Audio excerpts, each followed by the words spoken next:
different channels, and if they go down, that's that. Okay, so here we go. We'll jump back in here. I've restarted the restream, and then the YouTube, and then this is so fun. This is my favorite part of the day. This is where normally you have a group of techs that while I'm just chit-chatting, they're pulling their hair out and fixing everything. Oh, get in there. Yeah. So, hi. So much fun to be had today. There you go. Go back to there. Now I can get to that page. Yeah, it's being wonky. I've crossed the streams. It's true. It happens. It's okay though. There's a little bit of like shades of today's show. You know, this morning, shades of the morning show. Okay, now it shows that I'm up on there. And why won't you just be normal? You weird little thing. Okay. Is it better on YouTube? I think I fixed it. Let me know, and then we'll get started. Thanks for your patience, everyone else on all the other networks that are working fine. Why is it? I just put it on. Done. Oh, I see.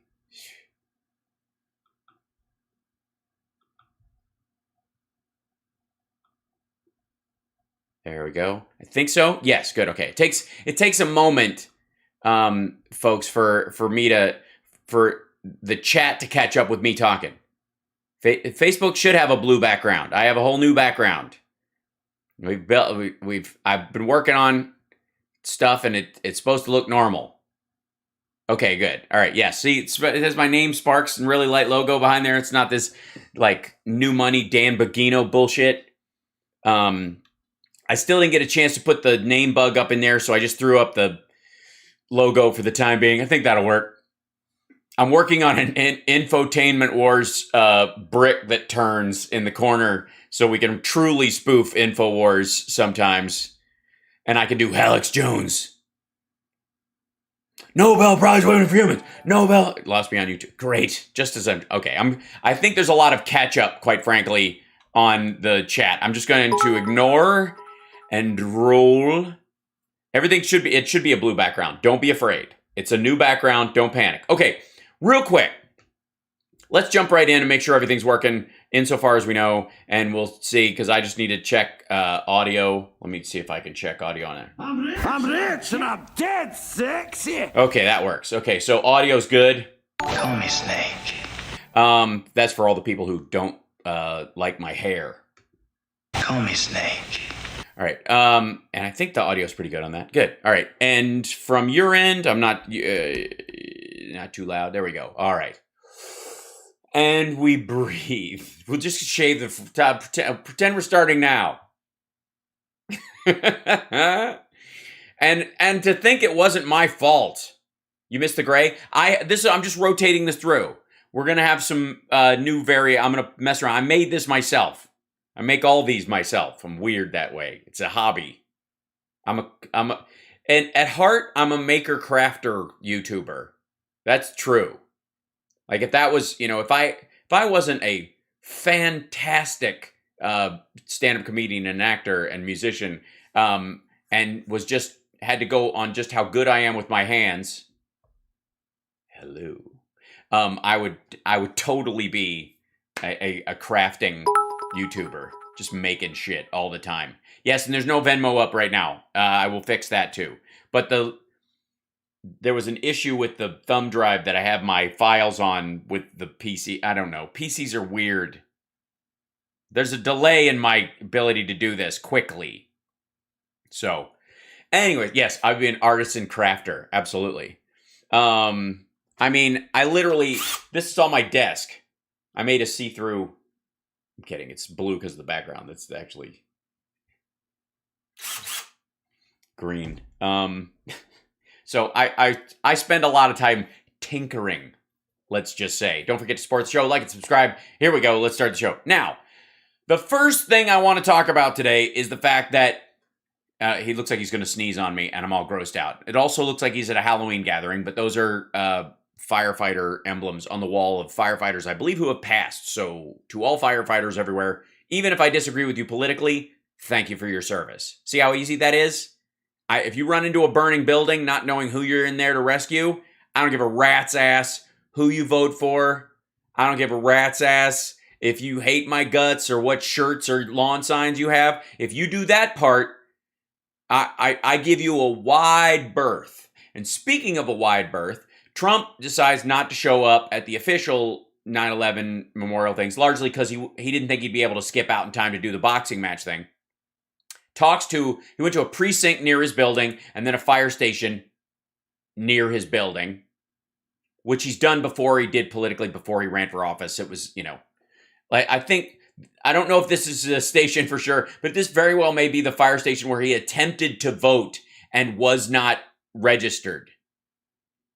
So, I'm spinning wool. That's nice, Jackie. See? Artisan crafters. That's the side audience that I'm missing out on. While I discuss politics with you and break down things in a wonky yet humorous fashion, I should probably, make, like paint model soldiers with like magnifying glasses on my eyes like the dude in Ronin. But I would like to, this is a part of his speech. It's an hour and 20 minutes. He just rambled in this fucking place. But the very first time that I've seen since the 2017 speech where Trump was saying, we need to get out, but we got to stay in. He has been saying, I'm the guy to get us out and all that stuff for a very long time. And then he never did. And then set the date, made the arrangement with the Taliban, got 5,000 fighters and the new deputy prime minister, deputy interior minister, or whatever he is, leader out. The third lunatic in charge in this half-assed desert redneck gathering that they call a government in Afghanistan right now. All of a sudden on Dan Ball's show, he says, May 1st was bullshit. That would have been the beginning of a 2-year drawdown, and we would have kept the base.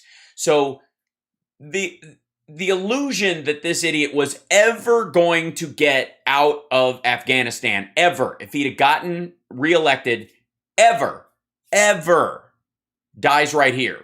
I'd like to show you this little piece right here. And I just grabbed this. I just scrolled through it and, seeing how long this was and landed on the piece where he's talking about this. It may be a little forward. I don't know exactly the spot. You know me, I like to needle drop. We'll see. But yeah, let's see.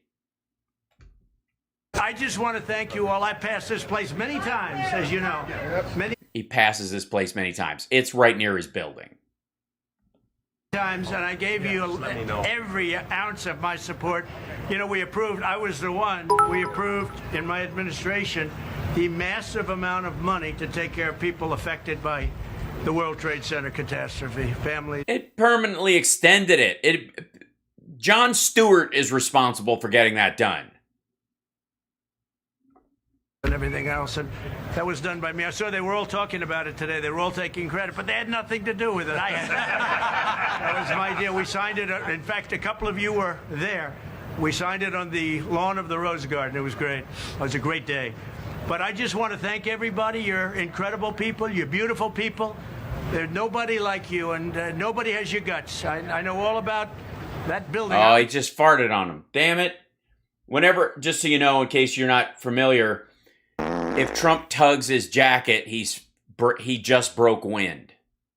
You can kind of count on it.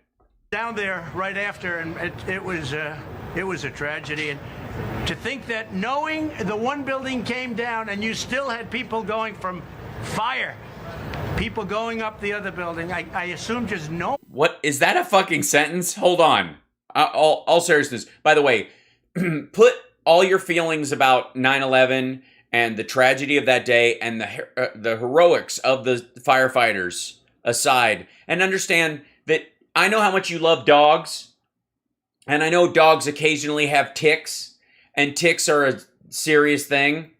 But if you see a tick and you're looking at a tick, you're not going, oh, what about all the dogs that are getting adopted? You understand? You can separate the tick from the dog in this circumstance. Hold on. This is Fire, it was goofy. Oh, I'm in 1. I need to be on there.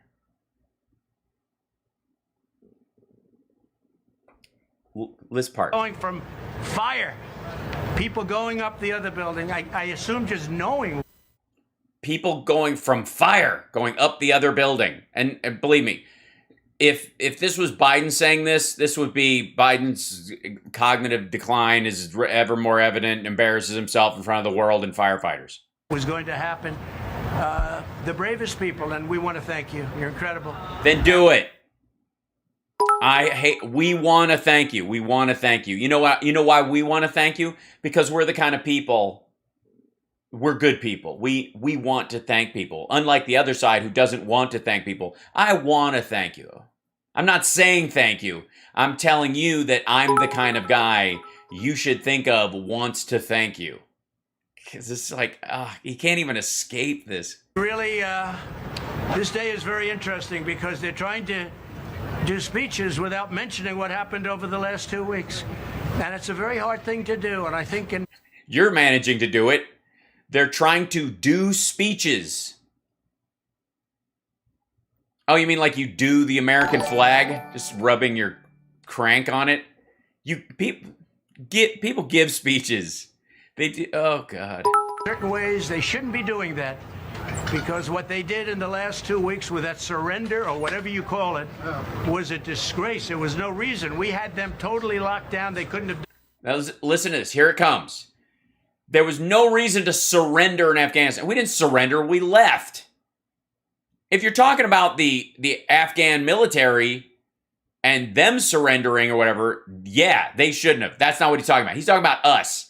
If he literally said, this is terrible, we've been backing the Afghan government and all this stuff, and that's why I ran on getting us out in the beginning, but those people scattered, and we shouldn't have helped them, and all that money, and blah, blah, blah. He's not. He's taking this, he's putting this solely on the backs of Joe Biden and our soldiers. But listen to this. Thing. We could have stayed there for 10 years if we wanted.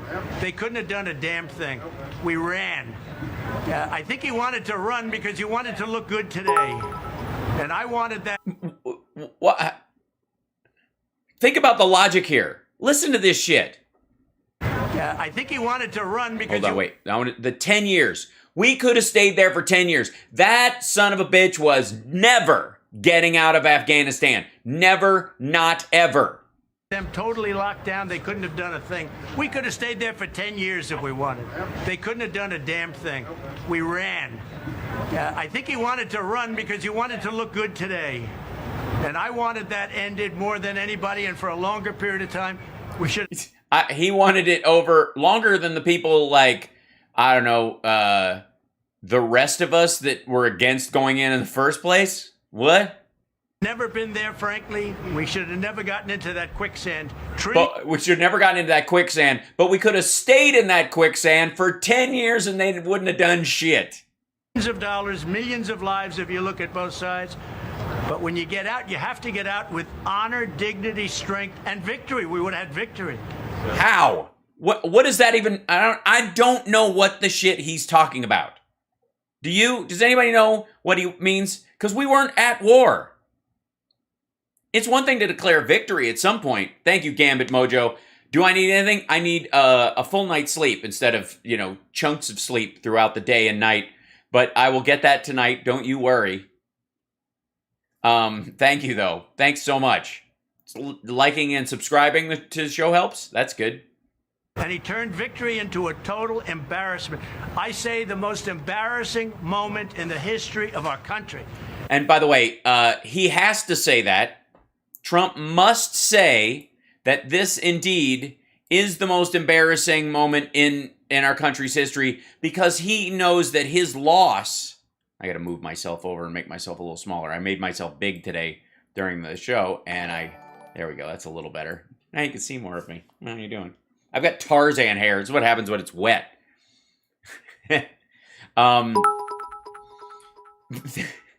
Thanks very much, guys. Yeah. Is this... let me recap right now. To anyone saying the Biden administration bungled this exit, and that Trump had a plan, would have done it better, that we could have had this, even the shit he's just saying. No, he was never going to leave. He said this a dozen times over the last couple of weeks. As it started to look like shit, this would have been his plan if the May date had come around and it went to hell. He was like, I told the generals we could have left the soldiers there and they talked me into it. He would have gone, they're probably Democrats and they only got me coffee. And then we gave him $85 billion worth of equipment. Yeah, there's a reason why you're looking around like a crazy person when you say that, because it's not fucking true. And stop shitting on our soldiers and pretending they didn't do everything they could to demilitarize or destroy or remove every piece of American gear. And then once it was clear that the Afghans were leaving shit behind, they destroyed it. It's the most that I bought. You know? Now think about it. You know, those Apache helicopters, they're the greatest weapon. Apaches, they have more than any other nation but us now. And the Black Hawk. Never mind the fact that they all had thermite grenades thrown in the engines. It's funny. They have second only to the United States. Well, that's because the Chinese have their own and the Russian have their own, and these are American Apache helicopters. There's a reason. And we don't tend to sell our good stuff to that many people. The Saudis have some of it. They're third. Do you notice nobody is saying they have more operating Apache helicopters than anyone else? Anymore, they have more Apache helicopters flying. That you don't hear that. They have more remnants of Apache helicopters than we do. And everything else, it's not even believable. No, it is not. Everything you're saying is bullshit. Everybody's like, this guy's not buying it. The guy with the blue shirt over there. Everybody's like, just let him finish. This is what he does. He'll finish talking in a moment, and then we'll get a picture. Kept them at bay because of the air. And now they have what we had for the air. You know, our jets, our helicopters. They do not have jets. If you look at the planes that the Afghan military had, they're prop planes. They also don't have jet pilots, even if they did. There's nothing they could do. And anytime they did, they had a problem. And when I spoke to Abdul, I said, Abdul, if you kill any American soldier or any American, you keep fighting your civil war. You've been fighting it forever. You kill any American, you kill any American soldier, we're going to hit you harder than any country has ever been hit. And I said it. Yeah, and we lost soldiers leading up to that. He didn't do that. They encroached on Afghan forces. Didn't do that. There was no hitting it harder than ever before. And what does that mean? We're going to strafe bomb the civilian areas? And I said it clear. I said it loud. And he understood that. He said, I understand. He said some other things too, by the way. He said they're tough. He said, I understand. And from that day on, we didn't have one soldier killed. And we could have taken 2-3 years to get out, or we could have been out in 1 month. Nobody would have been killed, and we would have had 100% of our equipment. So listen to that bullshit. We could have taken 2 years to get out. No, you didn't. You made a 1-year agreement. That's the longest he thought he could hold the reins on his more psychotic followers. A year, May 1st. We pushed it 3 months, but we weren't going to stick around much longer. 140 to 300. He's like, we could have stayed for 2 more years at 140 to 300 million dollars a year. Or a day, rather. A day for 2 more years. 10 more years. We could have just stayed there. We could have got it down to 80 million a day. $80 million a day. A day.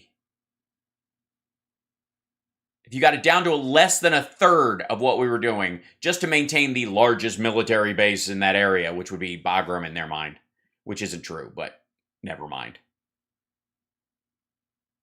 I mean... And to see what happened, and then to come and watch the speeches. I watched a lot of the speeches, and they talk, we went in and we fought the enemy, and it's all true. But they didn't say what happened in the last week. We surrendered. And we can't let that happen, because that's a stain on our country that's worse than any stain we've ever... See, now he just sounds like some random dude on a street interview, where if it was anybody else, they'd go, listen to this paint huffing lunatic on the street who, this is what happens when you only read headlines and you have the rest of your news spoon-fed to you by Sean Hannity. We did not surrender. There was no battle going on. We got out.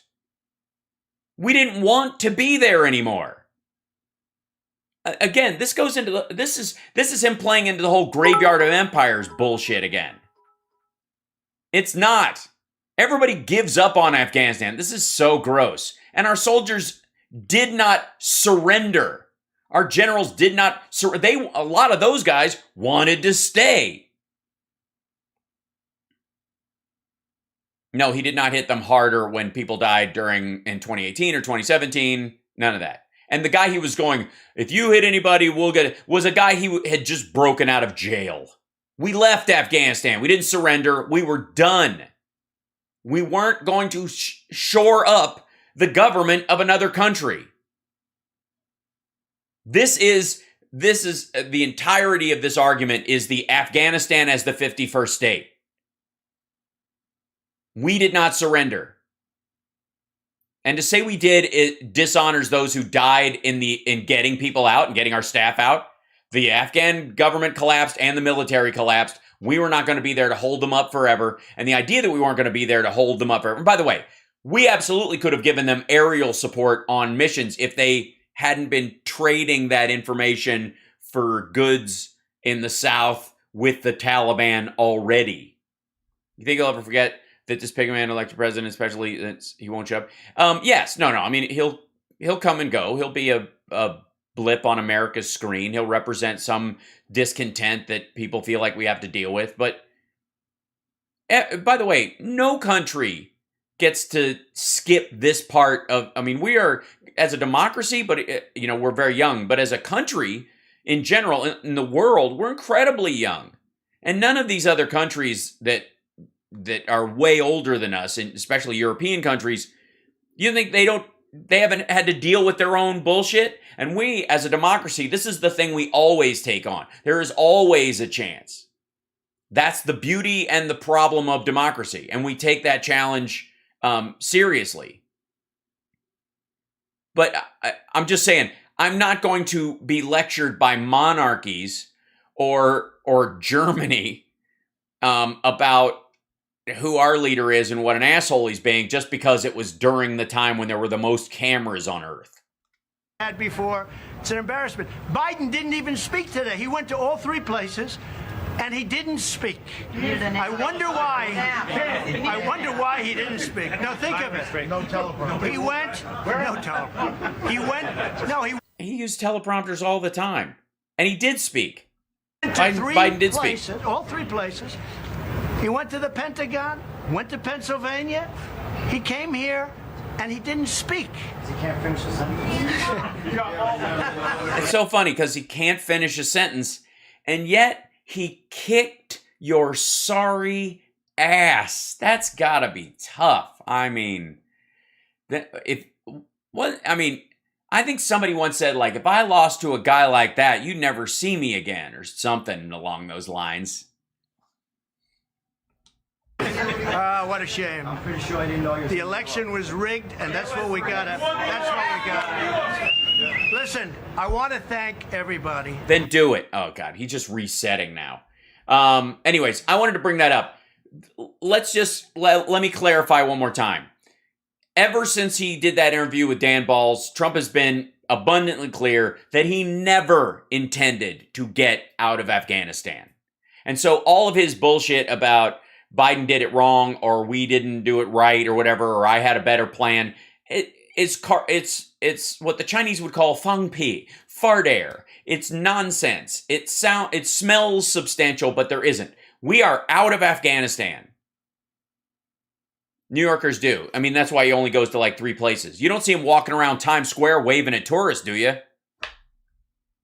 Dude's scared shitless to go out in regular public. He gets booed everywhere he goes. They have a pack of people around him all the time. Hey, Age of Color in West Australia. I gotta go to Australia. I gotta go do the show from there. I think that's what I gotta do. I think I need to do a thing where I can, like, once I get this thing locked, I always say that, but it's getting better. I mean, I've been saying that since 2005 on the Ustream, but we passed 666. There's a good time as any to super chat 666 if you want in any form or whatever. I don't think he gets today's 5 eggs. There's a lot of other stuff. And I don't give him that much credit. But we do have, oh God, him. If I may, we have the whole address from the Mooney thing. Hold on. Oh, this is so funny. Wait.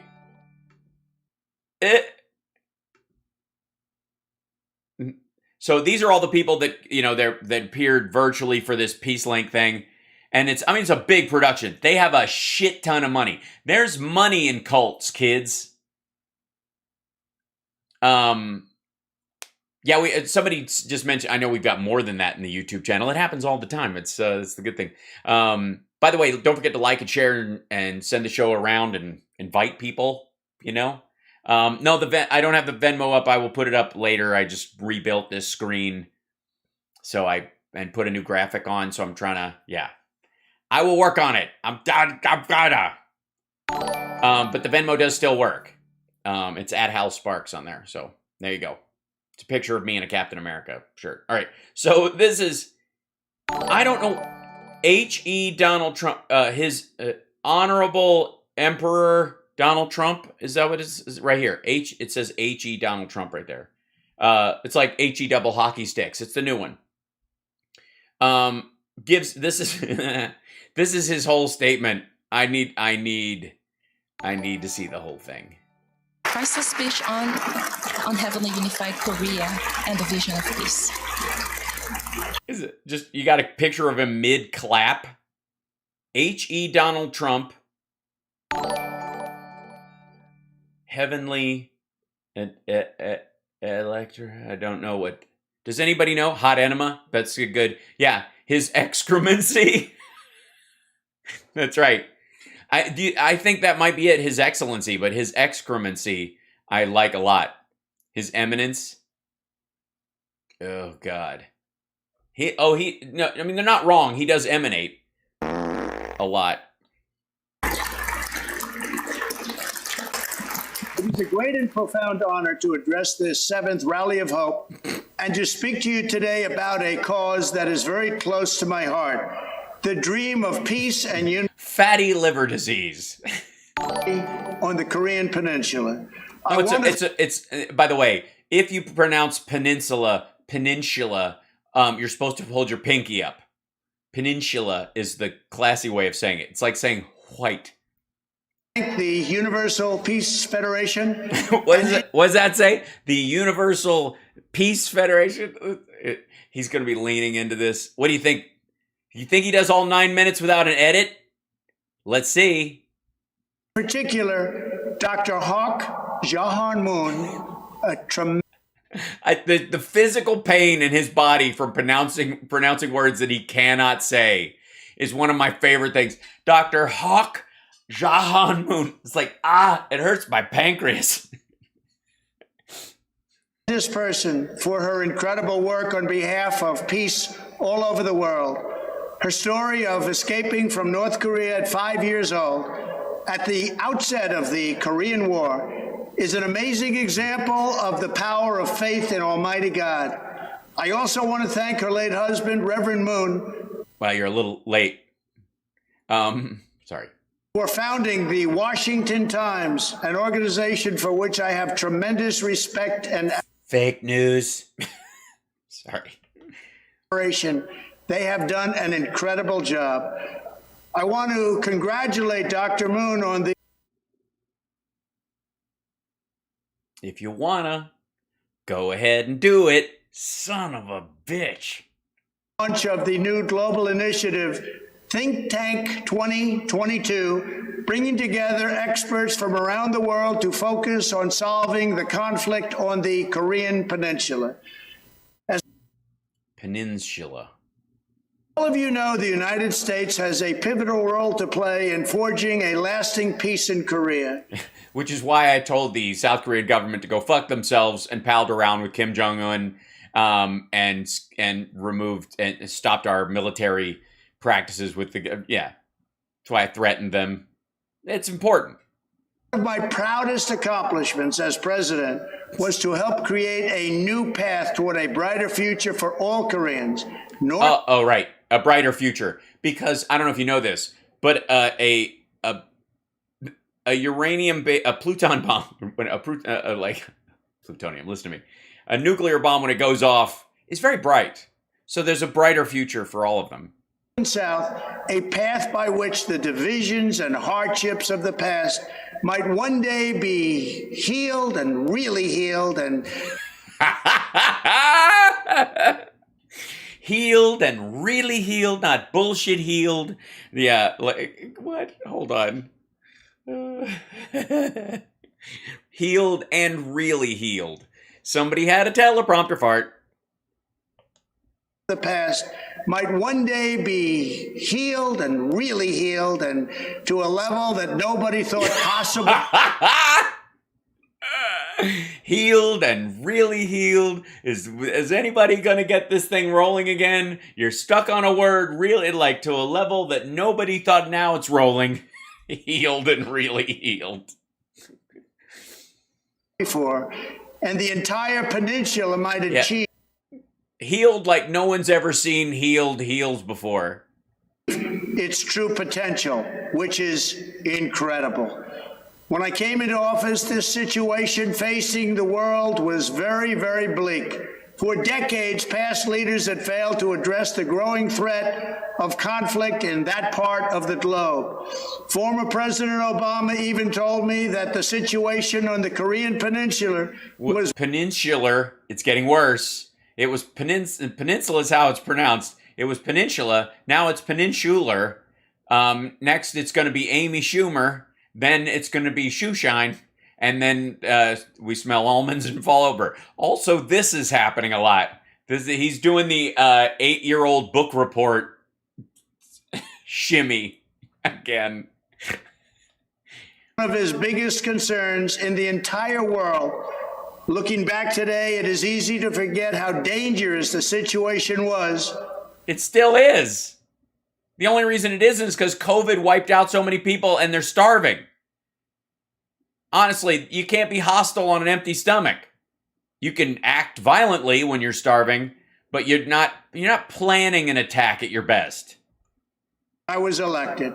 Missiles were flying, nuclear weapons were being tested, and powerful threats were being issued every single day. As president, I knew that I could not simply sit by and wait for this problem to get worse. So I decided to attack the South Koreans. Nobody would have expected that. Every administration before me had failed. Every administration before me had helped the South Koreans while trying to deal with the North Koreans. And I thought, why don't we switch that around? Why don't we deal with the South Koreans and help the North Korean leader? Not the people, of course. And that's why I was determined to pursue a different approach. Under my leadership, the United States adopted a policy of unprecedented strength, doing more than any prior administration to ensure that America and its allies could always protect our citizens. Our citizens. Well, first of all, no, you didn't, because I would argue that during the tail end of World War II, from the midpoint of World War II on, that was the most vigilant that the American people were against outside threats to our citizens on our land. Period. End of story. Right after, curiously enough, the Pearl Harbor, I would say people were doing scrap drives. Nobody was like, punching other Americans in the face for wearing masks. The United States took an unyielding stand. They don't. Clay says the Mooney son. He's one of the church where they brandish AK-47s. It's AR-15s. Militarily, diplomatically, and economically, We made it clear to all that we would never be threatened with nuclear weapons. And as many of you will remember, the rhetoric got very, very tough, nasty, and mean. Look, his statement's up there. They got a copy of what's in his teleprompter. And this is either something he added. They put it in brackets because that was translator added later. That was a change made later. At the same time, from the very beginning, I always left the door open for engagement and dialogue. I knew that while any leader can wage war, it takes true courage to pursue a chance for peace. I believe that leaders should never be afraid to talk if there is an opportunity to create. Yeah, talking is one thing. Recognizing a violent regime like Kim Jong-un's is a totally different thing. Not that you could tell the difference. He was looking for his Reagan, like glasnost moment. He was looking at like, let's stop for a moment. My name's Ron. That's what he was always looking for. They were trying to seek that. He was doing this in the Middle East and with Kim Jong-un. He thought that this would be, worth a gamble because if it did work out, it would be his My Name's Ron fantasy story. A better world for their people. Central to the bold diplomacy my administration pursued were our close partnerships with our allies, South Korea and Japan. Who we told to go fuck themselves and stiff-armed while he went and ate junk food with Kim Jong-un. President Moon and Prime Minister Abe both deserve enormous credit. They did a fantastic job. Together, over the 4 years, we made more progress than anyone thought possible. They've got... what do you mean? North Korea was still making more nukes. They just fired 2 ballistic missiles. It's not like they just started working on them in January. They obviously were continuing to work on stuff while you looked the other way. We passed several unprecedented and unanimous resolutions through the United Nations Security Council. Oh, well, that's the tough part, isn't it? Passing unanimous resolutions. I mean, that's the tough work. We brought our hostages back home. So importantly, and I'll say it again, we brought our hostages back home. What? We worked with North Korea to bring back the remains of our fallen heroes to American soil. In 2018, I became the first American president ever to sit down with the leader of North Korea when I met Career. It's nice to know that he's going back to his New York roots. Chairman Kim Jong-un in Singapore. There, we established a productive relationship and we agreed to critical goal. And it was indeed a very... He left the A off of it. Look. And we agreed to critical goal, and it was indeed a very critical goal of complete denuclearization, the most important word that you'll ever hear. Well, I disagree. I mean, sometimes it's negative, it's helpful. 2019, I became the first American president to set foot in North Korea when we met again at the DMZ. Although it became clear in our second summit in Hanoi that North Korea was not yet ready to make a deal. Although it became abundantly clear that I was being suckered and my ego was being danced on, I like to pretend that it was productive until it wasn't.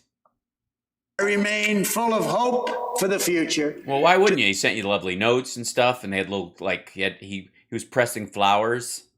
It was wonderful. Today, Chairman Kim has kept the promise he made to me in Singapore that there would be no more long-range missile launches or nuclear weapon testing. North Korea has not conducted a major weapons test since 2017. That's because they fucked up and blew up their bunker. They suck. Doesn't mean they're not going to keep trying. They've been doing it underground. That's why they have ballistic missiles now. They lied. Like, we're not going to test anymore. We'll just make shit. And then if you lose, then we'll go back to it. And for the sake of the entire world, I hope that continues. Over the past year and a half, a global pandemic has ravaged the planet. Since when? Kind of hoax nonsense is what? I don't even know what he's talking about. Sadly, the Korean Peninsula and many other places around the earth were hit very, very hard. The virus has caused... Oh, and there we have it. There's the edit. Around the earth were hit very, very hard. The virus has caused... Did they cut out the part where it's like, China's fault, China did this to me, China did this to me? They had, because there were Chinese reps there, they had to cut it out. Around the earth were hit very, very hard. The virus has caused immense suffering to all... Subtle. I mean, what are you going to...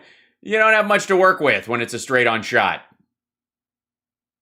You know what I mean? Like, that's a jump cut. That's going to be tough. I mean, anybody who watches like regular YouTube makeup tutorials knows one of those when they see them. Our people, as we emerge from this pandemic that has tragically claimed so many lives, we pray that all sides can recognize that now is not the time for more conflict, but for cooperation. It is not the time... What kind of commie nonsense is this? Are you kidding me? No, I'm just kidding. It's like run-of-the-mill, like, speech patter. Hostilities. It is the time for replenishing hope. And it is not the time to be focused on building up our nuclear stockpiles. Yes, we do not want to build up our nuclear stockpiles. Nuclear socks are, I mean, while they're comfortable, when they get a hole in them, it's game over. It is not the time to be focused on building up our nuclear stockpiles. Yes, nuclear... I would have fixed that one too. I would have fixed... Nuclear stockpiles. Oh boy.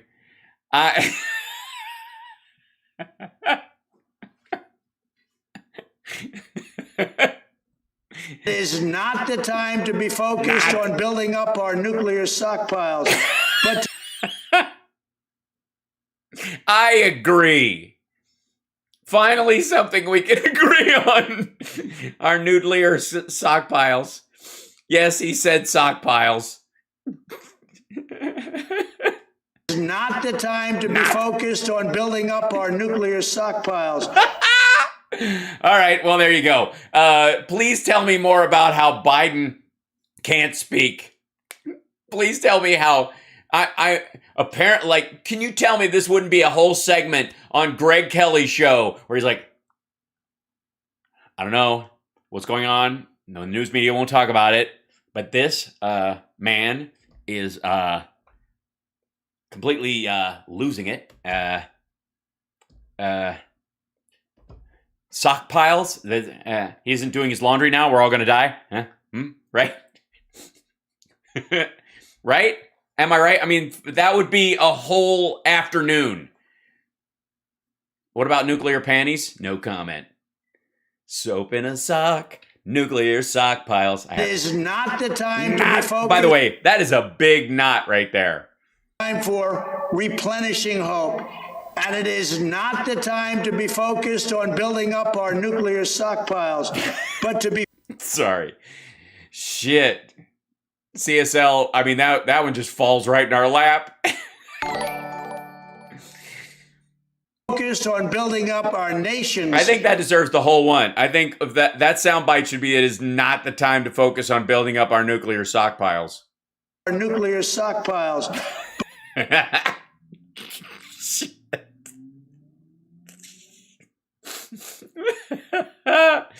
Oh, I'm so glad we watched the whole thing. I did not know this would be this good. I thought it was going to be just kind of random, like, oh, God. Who darns our nuclear socks? Oh, I don't know, Amy. I don't think so. Oh, God. Nuclear. Yes, and he does say nuclear, which is, it's a form of nuclear energy created by nougat. You use Three Musketeers bars. to be focused on building up our nations to make a better and more beautiful world. Like the one I have behind me, which is all ocean. Some of it's frozen, some of it's in liquid form, other parts of it are in gaseous form. The Earth as water world. That is the goal. Make it. Believe that an extraordinary future awaits the people of North Korea, and I have faith that if they pursue the path of denuclearization. Oh, look at that little shuffle when he had to say denuclearization again. What, like denuclearization? This is like a little ass shuffle. Watch this. And I have faith that if they pursue the path of denuclearization. What is that? Denuclearization? Is that it's like a mnemonic when you use something to memorize something? And you're like, I touch my finger when I try to remember, my French verbs or something. Denuclearization. What the fuck is that? And I have faith that if they pursue the path of denuclearization, they will make. What is that? He's shaking he fills his diaper on every tough word. Is that what it is? It's like word shimmy. This path towards denuclearization.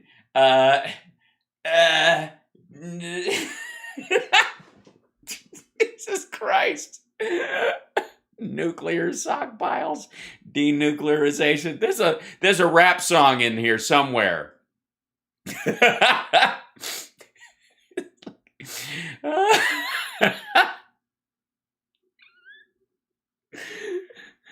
That if they pursue the path of denuclearization. I don't know why he does a little shuffle dance trying to say denuclearization. Oh my God. We've seen him do the kind of lurch. Like he does that. Oh my God.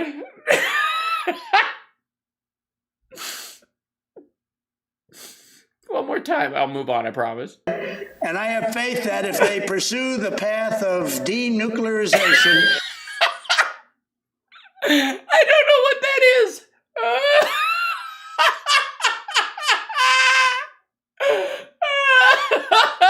Oh my God.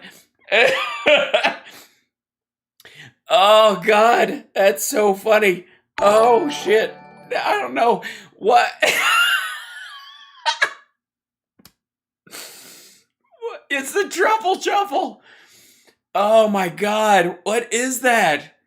Yeah, this is for the Moonies. Denuclearization. It's like a weird come on. Like, hey buddy, you want to meet the guy who was responsible for denuclearization? Like, oh shit. Oh God. Oh. All right, I'm moving on because there's still 2 minutes of this shit. It's just going to get worse. It starts to degrade over time. They will make that future a magnificent reality. Until that blessed day comes, By the way, there is a white spot in the map behind him that lines up with his accidental part of his hair. And every time he moves away from it, it looks like a lens flare, and it's kind of driving me crazy, but it's really just how he's positioned. Somebody did that to him on purpose. Someone put this after. This green screen was done after, and it's fucking choice, by the way. Sensible force for peace on the Korean Peninsula remains a strong America. As we have seen recently in other parts of the world, weakness only invites more violence and chaos. The task for all of us who pray for peace. By the way, weakness only, and by the way, he's talking at a peace. This is called Peace Link. This is an anti-war organization for like peace across the world. So he's pitching this peace through strength idea, which is antithetical to everything that they're doing. This is just, it's embarrassingly self-serving, and he has no other way of expressing these thoughts. on the Korean Peninsula is to ensure that our nations are not only great in power. Our nations? Korean Peninsula is to ensure that our nations are Our not. nation. Our. Peace on the Korean Peninsula is to ensure that our nations are not only great in power and rich in wealth, but even more, we must be strong in spirit. Spirit? Yes, bravado, a touch of daring do. About 11:30, sir. Nation must summon the will to protect its citizens, its allies, and to leave a better future for our citizens. These are the forces and values that inspire change, that move countries, and make history that You think the hands are going to come up soon? Where he does the whole, like, this is the da. Or he's got the same problem I have with the size of the green screen, where he can only go so far. I can reach into his jacket. Look at that. Pickpocket. I'd probably just find, like, Trump's one of the few people that if you stole his wallet, you'd owe someone money. Not him. Like a Russian would come up and go, that's mine. Give that. Lead to peace. As I have argued many times before, if we want peace, we must have patriots. And we must. How do you pronounce patriots, though? Maybe that's the problem. If we want peace, we must have patriots. Patriots. Okay, three syllables. Good. Big, like, uts. Patriots. I see, with a U. Mm. We must honor. Is Melania in there? Yeah, Melania is somewhere. I think she's right about here. She's partying with family and friends, I guess. The God-given rights to life, liberty, and the pursuit of happiness for all nations and people. What the fuck was that? Is somebody sneezing? I thought somebody was like, I thought music was kicking in. Rights to life, liberty, and the pursuit. Oh no, someone's just coughing into their microphone. Someone's just. If we want peace, we must have patriots. And we must honor the God-given rights to life, liberty, and the pursuit of happiness for all nations and people everywhere.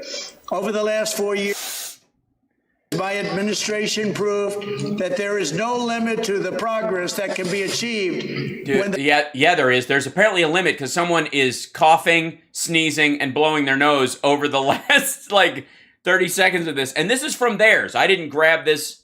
JB Tribe. Yeah. Whoever's posting this is from their feed.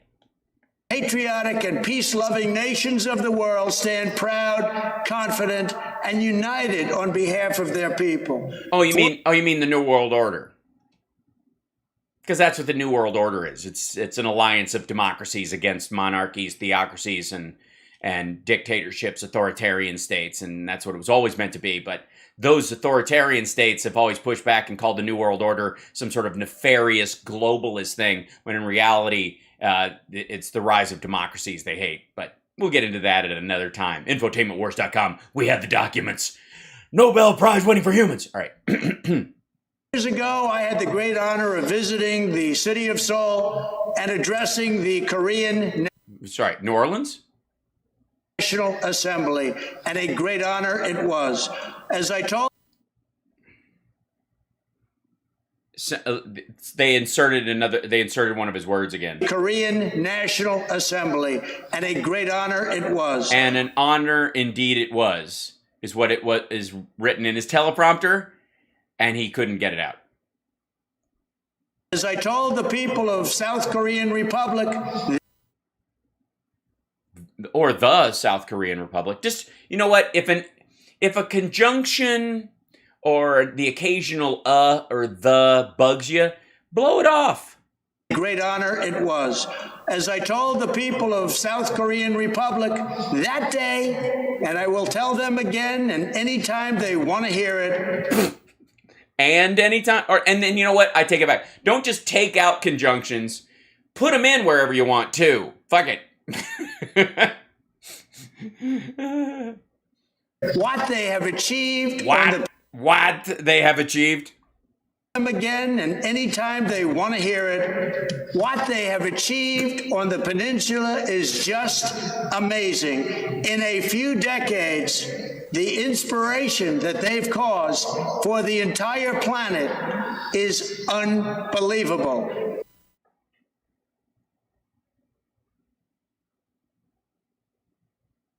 Why is there an echo on his audio? I don't know. I think that's their feed. I think they're feeding it to a live hall, so maybe people will clap or something like that. But I congratulate you. yeah, he again. sounds like he's in an oil drum all of a sudden. I think it's because as he's getting near the end for the applause, they're backing the audio out so that they are bringing up the room noise. And again. In less than one lifetime, they took a war-torn land and turned it into one of the great nations. Asshole, we helped. Where's the whole part about the Korean War and American soldiers fighting alongside for freedom and democracy in the South, and what we have forged together is a foundational democracy and is a sign of it? Like, what do you mean that? Well, here's the thing. What does it all boil down to?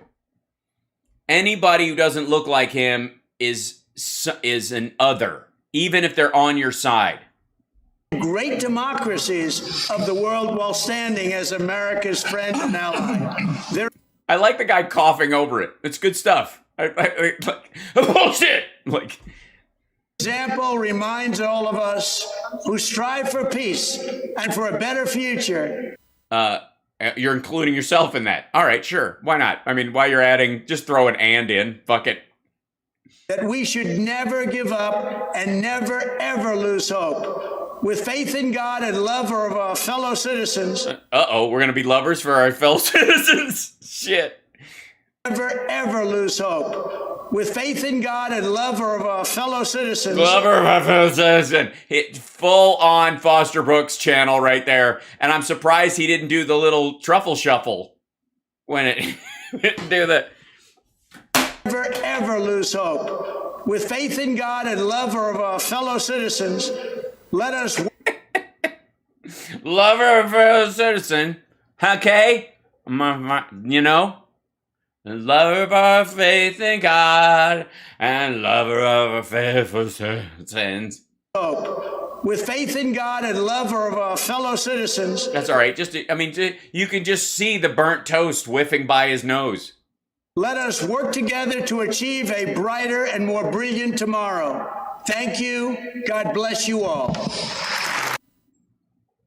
I know that and he used earlier, he ran out of ands at the end. Ands are like timeouts in a Trump speech. He only gets 4. And he just, at the end, you'll get a yellow card. And look at and this is a pre-taped speech. He's being paid a stupid amount of money to say, citizens, hold on. let us lose hope. With faith in God and love of our fellow citizens, let us work together to achieve a brighter and more brilliant tomorrow. Thank you. God bless you all. Yeah, a big sniff at the end. Thank you. God bless you all. Here's my check on the dresser. Should I just pick it up on my way out, or is my agent? All right. Jesus, is that horrifying? Yeah, he was paid a lot for this. There's no, yeah.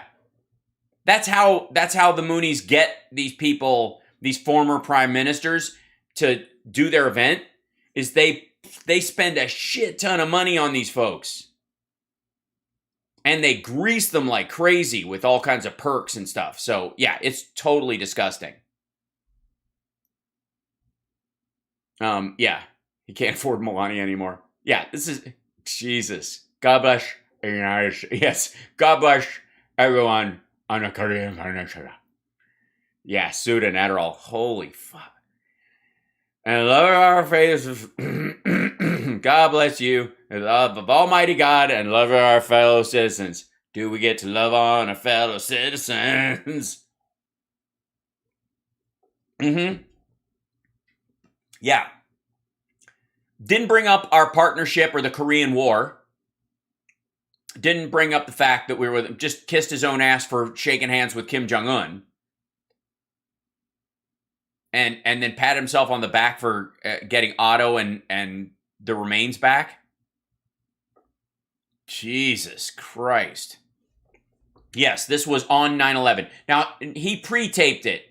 Their event was on 9/11, which in and of itself is you can see how a peace organization would choose 9/11, which was, a huge violent act on a country like America. It's not a bad idea to have a peace thing on the date to kind of shift the meaning. Sort of a missed opportunity with Pearl Harbor, one would think. So that's not, thanks. I'm glad I do a good imitation of a drunk. I've seen a lot of them. I've never been drunk in my life. So thanks, Cosmic Rose. We're getting that kicked into high gear. Believe me. Nuclear sock piles. Yeah. Semi go nuts. What was this speech? This was his speech at the Think Tank 2022. I guess virtual rally for hope. That's what it's called. For a heavenly unified Korea. It's a hyper Christian, like neo-evangelical Mooney group that puts on this kind of parade where people go, I'm just there talking about peace. I don't know what they do. I don't care what they do. But, they got some good people there. So once you start getting the right people, this is a Hollywood party. That's what this is. This is Elton John's, or even less so. Like Elton John, you would want to go hang out. Like who wouldn't want to go to Elton John's house and watch the Oscars? But like some random business decides, some restaurant like Morton's or something puts on a party on Oscar night. And they pay some people, like a couple of A-listers, stupid money to show up so that the other people go, oh shit, this must be the place to go. And then they stiff arm people for 2 years and it grows into a thing. And then they can charge $500 a plate for a meal on one night of the year and go into, that's what it is. Mooney says CIA. I wouldn't doubt the CIA has dealt with the Moonies because they deal with all the crazies. That's sadly part of their job.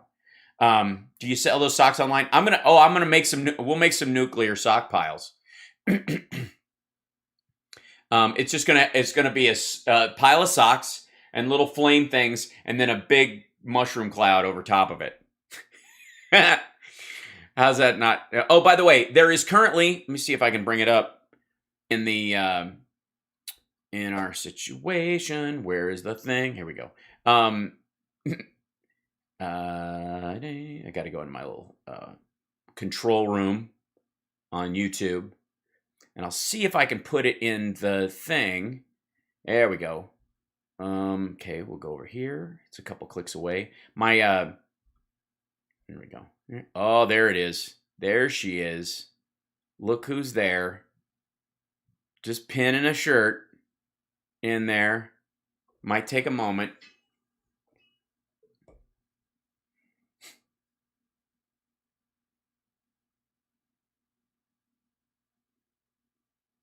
Hey, there we go. Look what's happening. There's a 5 egg shirt. It's super simple. I understand. If nobody wants to get it, I understand. But I had to make it. There you go. Yeah. And I also made one in the Twitch store. If you look below, in the Streamlabs store, there's a shirt and there's a hat, but the hat is literally like it's stitching. It's not a print. It's really nice. Takes them longer and it's a little more expensive, I think. But that's the price of like made to order merch. Sorry guys, but that's yeah. Oh, you can't see it. I think it scrolls. You have to scroll down to it. I'll find it and I'll post a link or something in a bit because I have too many screens up doing stuff. Anyways, but 5 eggs. There they are. It's so. I mean, that is next level like specialty shirt for people anybody who's coming to the Sexy Liberal show. That'll be that. Just look how miserable he is at the tail end of this fucking thing. He just got paid $150,000 for 5 minutes. A half hour of stress. What do you think it was? 150,000, 200,000, 250, 250. I bet you. I'm sure what they're doing is after he got out of office. Did I see the cat falling out of the stands during the game Saturday? I did. I posted it. Rex Chapman put it up, and I commented on it. Do nuclear sock piles glow in the dark? No, but they cause your nose to glow. He said he would have to leave the country. That's right. And there he is. He's at Elysium doing it from space or something. Miserable son of a bitch. Look at him. Look at that. That's a billionaire right there, folks. That's a guy who's got way more money than he'll ever need. Right?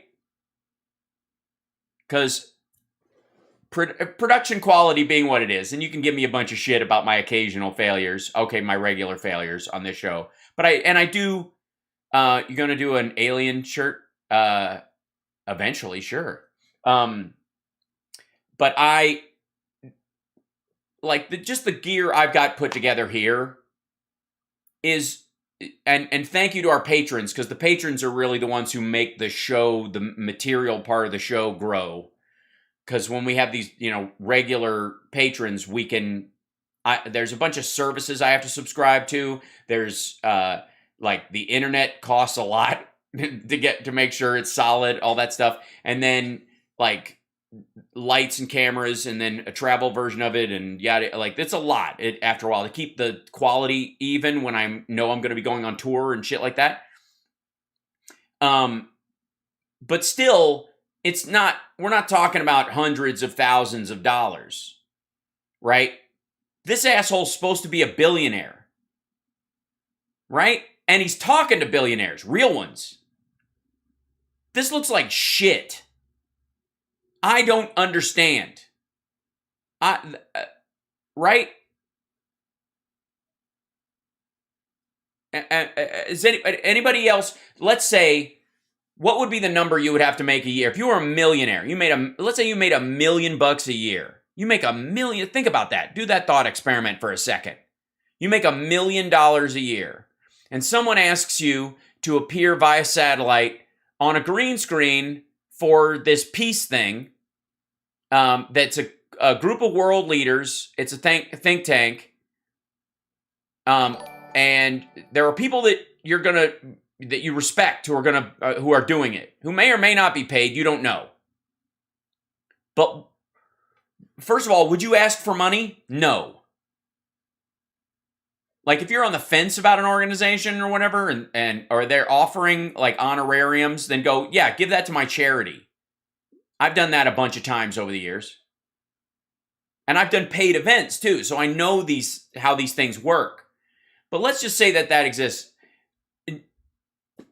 You can't arrange one day you go to some studio nearby, rent it out, or even build the fucking thing. You could build in one of the rooms at Mar-a-Lago an entire green screen studio that you just have online all the fucking time for under $8,000 all in.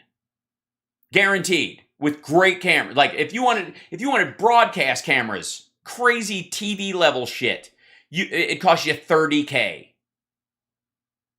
$30,000, you could build a TYT level studio, or an Alex Jones level studio anywhere. Now, both of them have accumulated hundreds of thousands of dollars worth of gear and costs and shit over the years as you build it. But if you were building it from scratch right now, and again, come on, these people are stupid. How much money they make is not a measure of intelligence. I agree. But they still got egos. They still don't, like, wouldn't you at the very least, I'm just, like, as a smaller experiment, you're not even a billionaire. You're just well-to-do.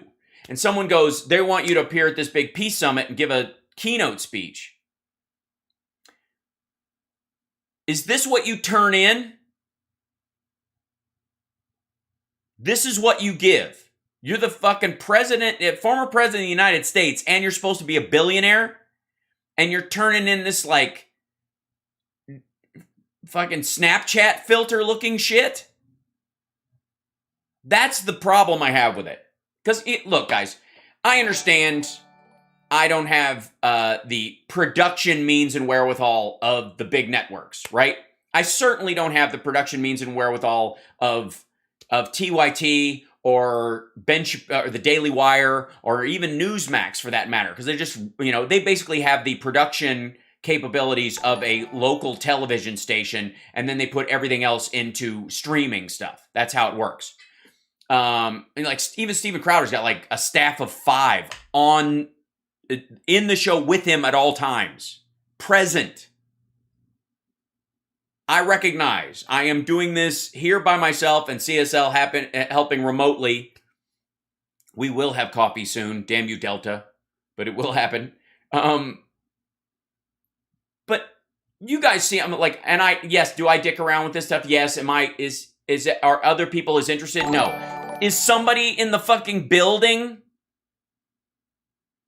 interested? Anybody in the Trump organization hiring somebody like me to do any of this shit? It's not hard, especially now. It's even crazier when you look at like Lindell TV. Mike Lindell has spent at least $10 million on Lindell TV, right? Oh, hold on. Shit. There it is. It's a live stream right here. Okay, here you go. This is what Lindell TV looks like. They're buying stock photos, stuff like this. This is, by the way, all the graphics they use on Lindell TV, with the exception of this weird, like, oh, nice, Kath got a hat. Oh, the 5 eggs. Yes, it's the General 5 eggs hat because it's like a military hat with 5 eggs on the front. That's amazing. You're the first one ever. That's amazing. Incredible. Thanks, Kath. So this is the Lindell report. This is with him or whatever. This is them live streaming. And, I don't know what they're talking about. It's on all the time. They do this shit. The background that you're seeing moving back there, you can buy those things. Let me see if I can do a new window. Grab this over here real quick. Virtual TV package. Images, let's see. I'll show you some of the ones that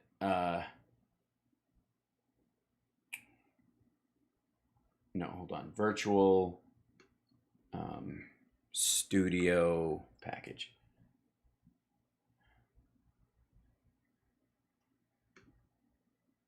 Yeah, let's see if I can show you. Where are these guys? I'm gonna try to find one that's close to what they've got.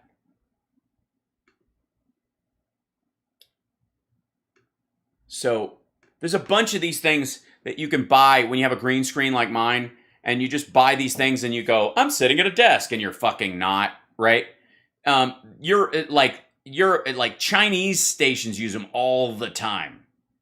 And they have 2 angles so that you can place your cameras.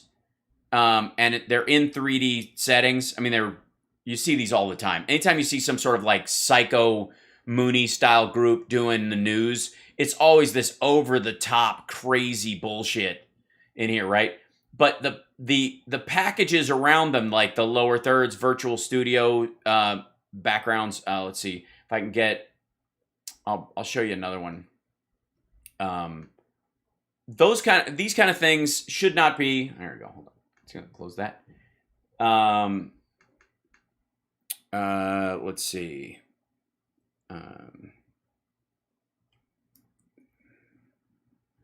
Streaming TV. Let's see. Streaming overlays.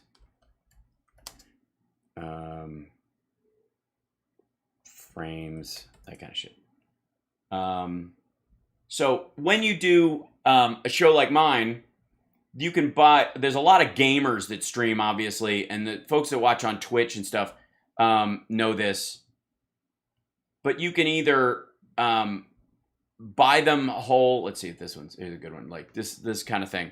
You can buy these kind of backgrounds that are moving, and then the overlays on top of them, and you could style them. And then some of them are tweakable. Yeah, the Elgato green screens are great. I have one of them. I use a bigger one here. I need an even bigger one. That's for my birthday. That's what I'm getting. I'm getting something that will allow me to put my hand out further. So I can move the so I can shift my camera a little bit this way, have the green screen go further, and then I could reach the entire lengths of my screen. That's my next goal. But the Elgato one's too short. It's mainly for gamers, because gamers don't move much. They sit like this, and if they do get up, nobody gives a shit, right? But the quality is excellent. Yeah. So this kind of stuff is available all over the place. Not only are there, like, dozens of sites that make them, but again, our friends at Fiverr, there are people that will make shit for you all the time. That's effectively what Lindell TV has. They just bought this fucking frame shit and this background globe graphic, and they just have it run. They didn't have somebody make something. They just bought that free MOV, and then it just runs in the background in a loop like the news does. Now, when real networks do it, they make their own. They have a graphics department that takes stuff that's germane to whoever the host is or the style of the show, like the readout or like Rachel's stuff is all torn paper, because what she does is she makes notes and she arranges them, and then when she doesn't need a piece of paper, she tears it up, throws it away so it doesn't get mixed in with the stuff she's using. So if you'll notice, the beginning of her show, the design was always torn paper, and you hear paper flipping is her transition. That's designed based on how she works, and it's kind of giving you an idea as the viewer how she works, right? How these assholes work is out of their living rooms and their offices, bitching about, let's check in on Mike Lindell and see what he's saying live. And then you wonder, especially the ones that, you have states like Georgia where all these Republicans are down there, your Brian Kemps, but yet they block and obstruct. Jesus, it's the same shit. To do, oh, his phone's ringing. They have a lot of explaining to do, and we but yeah, it is gonna all manifest out just the way it's supposed to be. And we thank you, Sharona. We thank Tina Peters and everybody like her that's out there. Oh yeah, this is the woman, by the way, that was with Tina Peters at Mike Lindell's Cyberama, in case you were wondering. There is so much love and appreciation to Clerk Peters in Mesa County for what she's done. We're holding a rally tomorrow night in her honor, and we would love... In her honor? What honor? She let the passwords out on the internet for the voting machines that were under her care. That is dishonorable. It's so stupid. Anyways, but for the record, for the evil women that are out there helping, she's the one we are crushing on the most. This lady right here. Brutal, rising star in the right one. Like, she'll be next to Trump in a week. Everybody's making phone calls to try and get her down to Mar-a-Lago. Guarantee it. So, anyways, this is just the cheapness of this shit bugs the hell out of me. Knowing how much time I spend and money I spend on, like, subscribing to services so that I can get stuff, that I can make things like, see that little frame? I made that frame. It's and I went around with which way the gradient goes, top to bottom. It kind of didn't blend right, so dark to light drew the eye focus out. I did this. I know it's not crazy level, but I needed something that could isolate and clarify, and I needed a name thing that I could put up that was not a browser source in case it collapsed, so just a PNG. So I made that. I work for you guys. I'm trying to make it nice around here.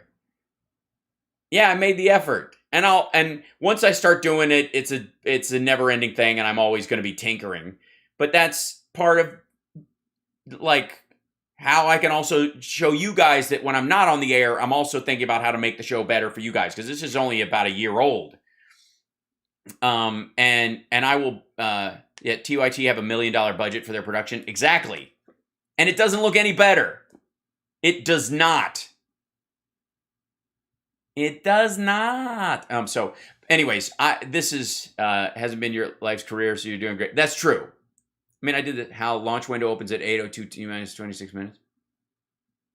Launch window for which thing? Well, I love you guys too. I appreciate it. You go too far from too much trouble for us, Al? Well, I don't, because here's the thing. If I'm going to make these complaints about this, if I'm going to call this stuff out, I can't just, float on whatever. Oh, by the way, look what just hopped on that channel.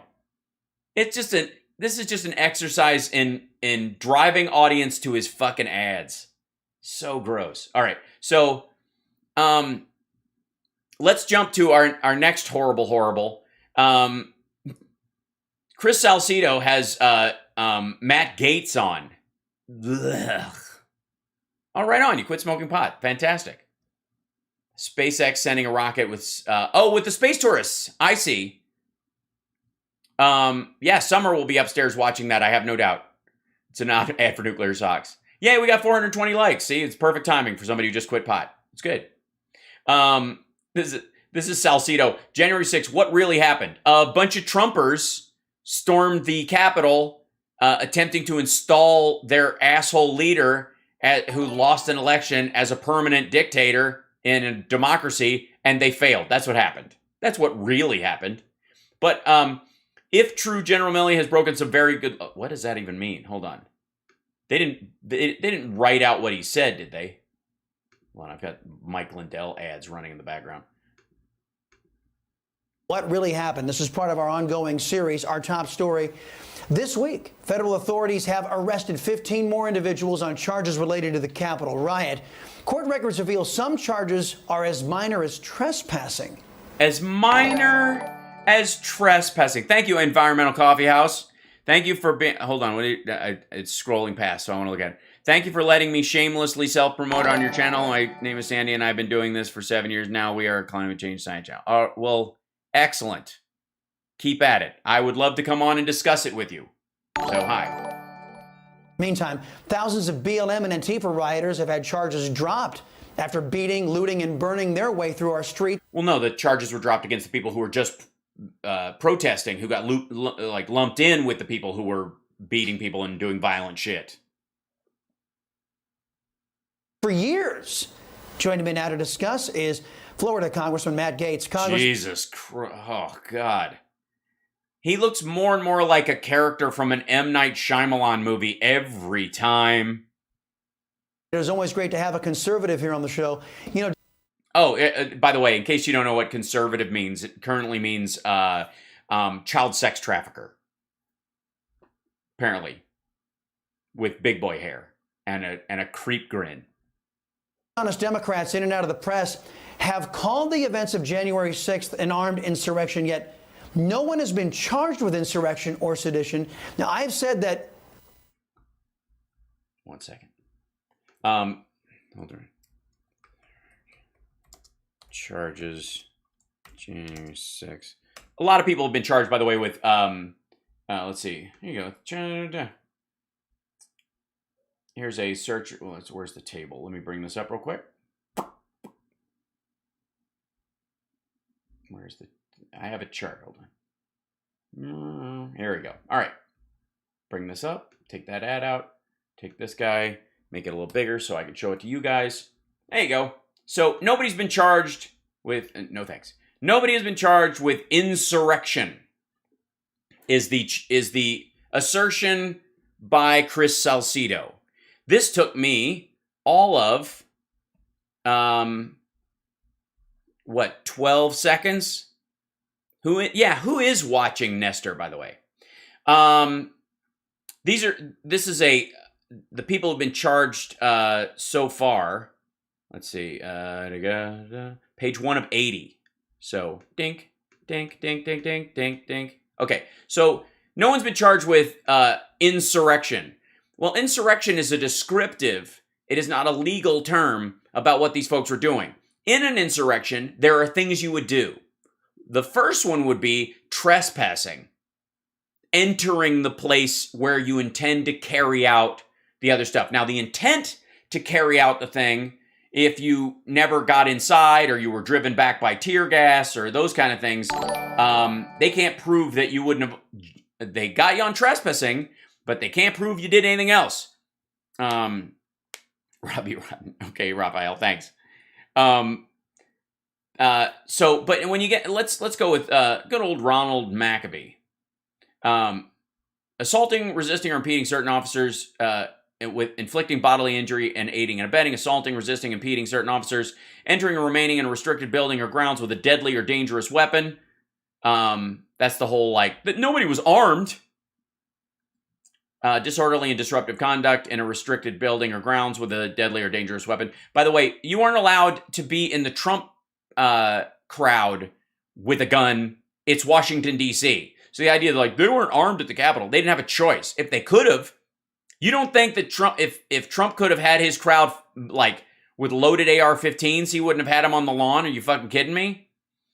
Knowingly enter or remain in a restricted building or grounds without lawful authority to do so, with the intent to impede or disrupt the orderly conduct of governmental business or functions, engage in disorderly or disruptive conduct in which proximity to a restricted building on the grounds, when or so that such conduct, in fact, impedes or disrupts the orderly conduct of government business or official functions, disorderly conduct in the Capitol grounds, obstruction of an official proceeding. These are all the things. Prosecutors allege Duong, this is Phi Duong, is interested in violence, Molotov cocktails, and militias. That was part of his thing. Michael Carrico, there's this dude, look at Thomas Ballard stacking them up. Assaulting, resisting certain officers using a dangerous weapon, civil disorder, entering or remaining in restricted grounds, disorderly disruptive conduct, physical violence in a restricted building or grounds with deadly or dangerous weapon, disorderly conduct in Capitol building, act of physical violence in the Capitol grounds or buildings, parading, demonstrating, or picketing in a Capitol building. This is probably, is that the dude with the Confederate flag? Disorderly and disruptive conduct in a restricted building, entering or remaining on the floor of Congress, parading, demonstrating, or picketing, knowingly or remaining in any restricted building on grounds without lawful authority. These are like dudes who got into the actual place. So the idea that nobody's been charged with insurrection is like saying, well, yeah, the Trump organization is charged with communicating unlawfully and without registering as a foreign agent with Russians, providing them with details, allowing them control over the RNC, like the ratification of the RNC platform, those kind of things. But nobody's ever charged with collusion. Right.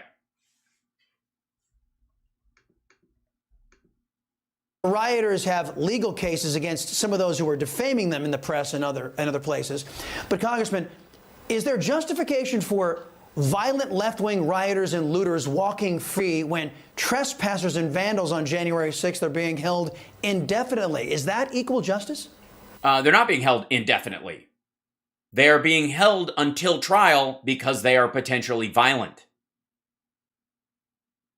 That's not indefinitely. There's a definite end. And by the way, a bunch of these assholes would be out already. A lot of them are on ankle monitors, but they scream obscenities into their microphone and smash shit or yell at and keep firing their lawyers or lie or say they are not subject to the U.S. judicial system. Yeah, you're not going to get to, we're going to release you on your own recognizance. You don't have an ID. You don't believe in America. You think cops are invading on your sovereign space if they ask you a question, but please. It's not, and we've seen the top leaders. It's not what? That equal justice? It's not equal justice? Well, first of all, it's bullshit. It doesn't exist. So it's hard to argue what it is or what it isn't.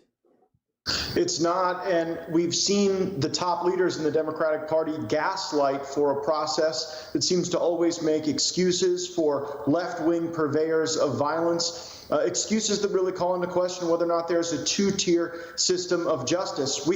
There isn't. Well, I take it back. You know what? There is. There is a two-tiered. Hold on. This guy right here. The background. There you go. Need to stretch this guy out. Bugging me. There's a two-tier system of justice. How? Hold on. Okay. Oh, I see. That's something else. Okay, good. We're fine. To ask questions. There is what I was saying was I had to fix something. there is a two-tiered system of justice. There is a tier of justice for those that can be released on their own recognizance and show up for court and be tried later, like traffic stops violations. And then there's a tier of justice for people who cannot be trusted to participate in normal society between now and their court hearing because they might fucking kill someone, burn down a building, or decide to join with a bunch of other like-minded assholes and try to Timothy McVeigh their way across the country. So they're in a different tier. For example, we have felonies and we have misdemeanors. Treatment of January 6 detainees, their access. Detainees. Oh my God. Why don't you just call them political prisoners at this point? Why don't you just start calling them, the Navalny 260? The council. But here's what's really happening. Whoa, I beg your pardon? January 6 detainees, their access to counsel. They all have access to counsel. What are you talking about? They all have access to counsel. They all have lawyers. Some cases, multiple lawyers. They all have a public defender.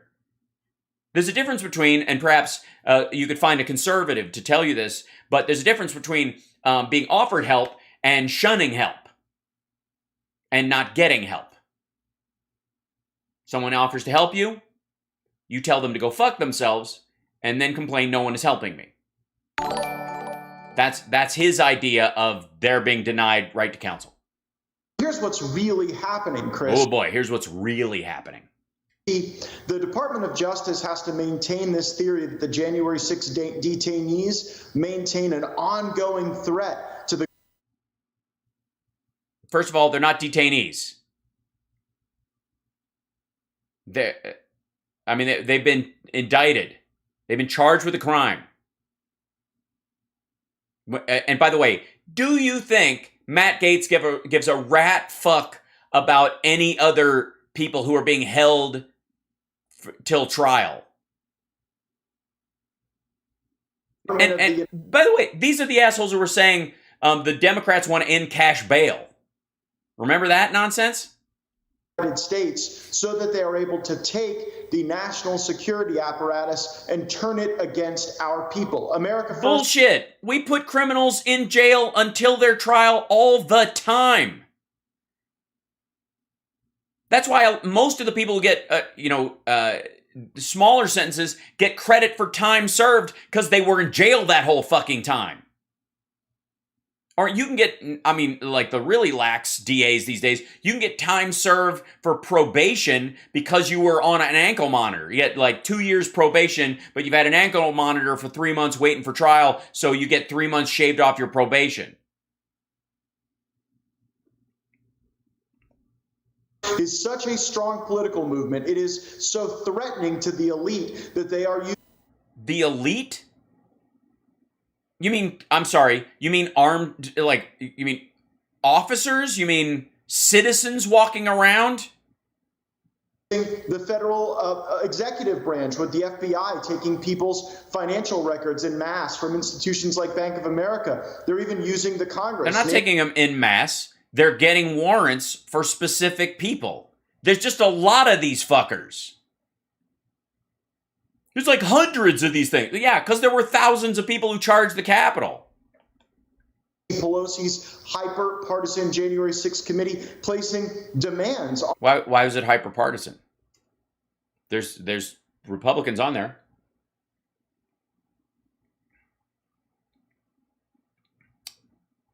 Why is it hyper-partisan? Because you couldn't get your hyper-partisans on there? Nice.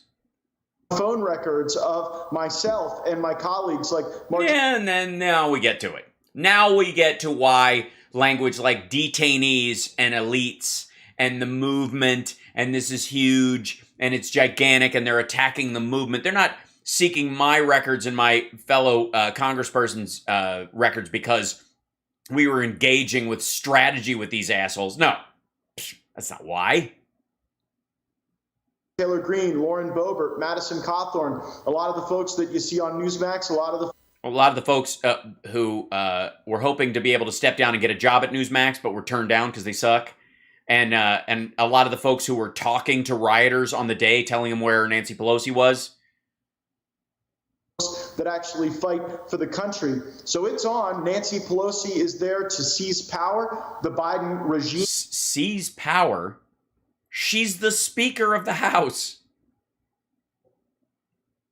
The Biden regime, detainees, and the Biden, I mean, they're basically just trying to weaponize language we use about Russia or China. So they're basically saying that America is no better than China or Russia. So they basically are messaging arms of the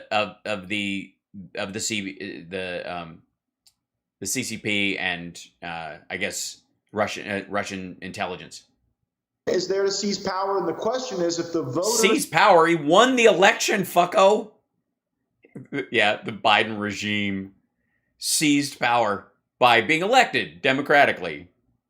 trust us again if we get those gavels to be able to perform the oversight that your preamble lays out as so badly needed. Will we actually do it? Will we step? No, you will not seize power again. You're going to lose next time. You're going to lose a bunch of seats.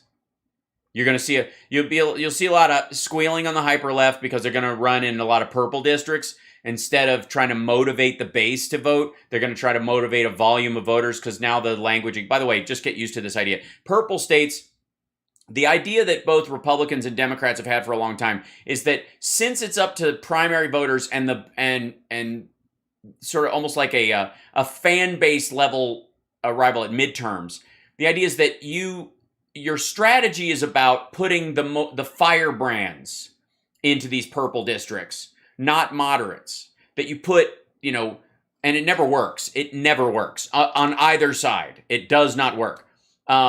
They occasionally squeak through because they ran on something moderate, which is what they tried with like Nina Turner in Cleveland, in that area. Which it was just odd because the ads she was running made her look like a moderate. It was very strange. I have family there. I was there while that campaign was going on. I was watching the ads on television. It did not look like the Bernie Sanders wing of the Democratic Party is ascendant in Cleveland. It looked like she was running to be the Secretary of State under an independent party, who leans Republican. It was very strange. And just happened to be black. That's what the ad campaign, it looked like every day. And there were lots of them. They had plenty of money. But it didn't work. It did not work. And so what you're going to see, the major parties, both Republicans and Democrats, and this is what Matt Gaetz is afraid of, and what Marjorie Taylor Greene is afraid of, and what Lauren Boebert is afraid of, is that they're the ones who are going to get replaced in these edges, like in Georgia and Colorado and Florida in a lot of ways, where Democrats have set their sights on them. They're going to start pushing in moderate Democrats who are, sensible kind of, party normalcy, blah, blah, blah. They're going to sell that as opposed to trying to get just the fringe out to vote in a low turnout election. They're counting on all elections being national because of Trump for the next couple decades. So, yeah. So, in this particular, situation, he's in a district where that could happen as well, where the Republicans are afraid they're going to lose to a moderate Democrat who is going to run against, why'd you guys elect a scumbag like this? A lot of military people, a lot of, civil servants running. And there will be a strategy around this. This is happening nationwide. This is, I'm letting you know, this is how this is going to operate. It's not because I'm in line with the DNC or I know, anybody at the RNC that's whispering this. You can see it. You can see the material changes, especially in the purple states. It is not going to be the fringe that punches through. Everyone is trying to find the most motivational moderate they can possibly find. That's the strategy. And the people who are in danger because of that are Matt Gaetz and Marjorie Taylor Greene and those crowds.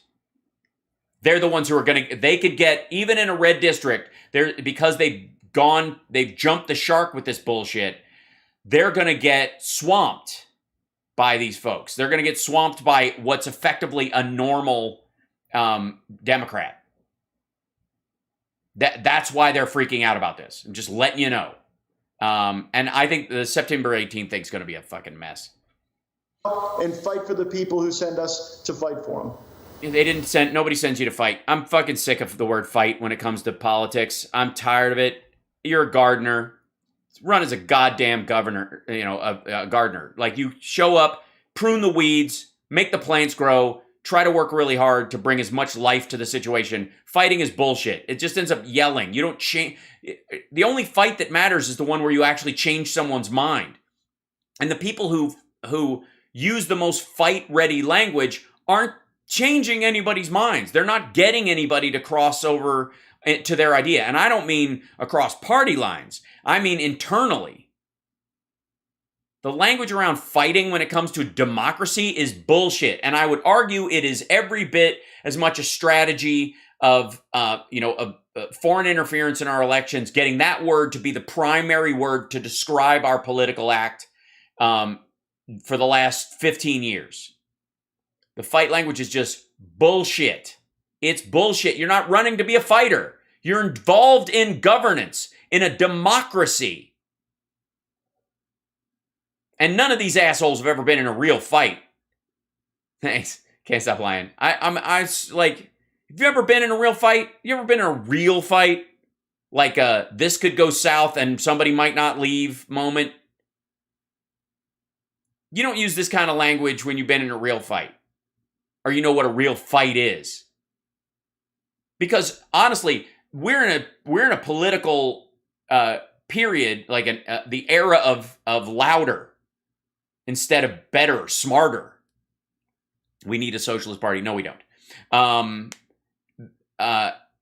It'll never happen. There is no functioning version of socialism that exists in the world, and there'll never be one in the United States.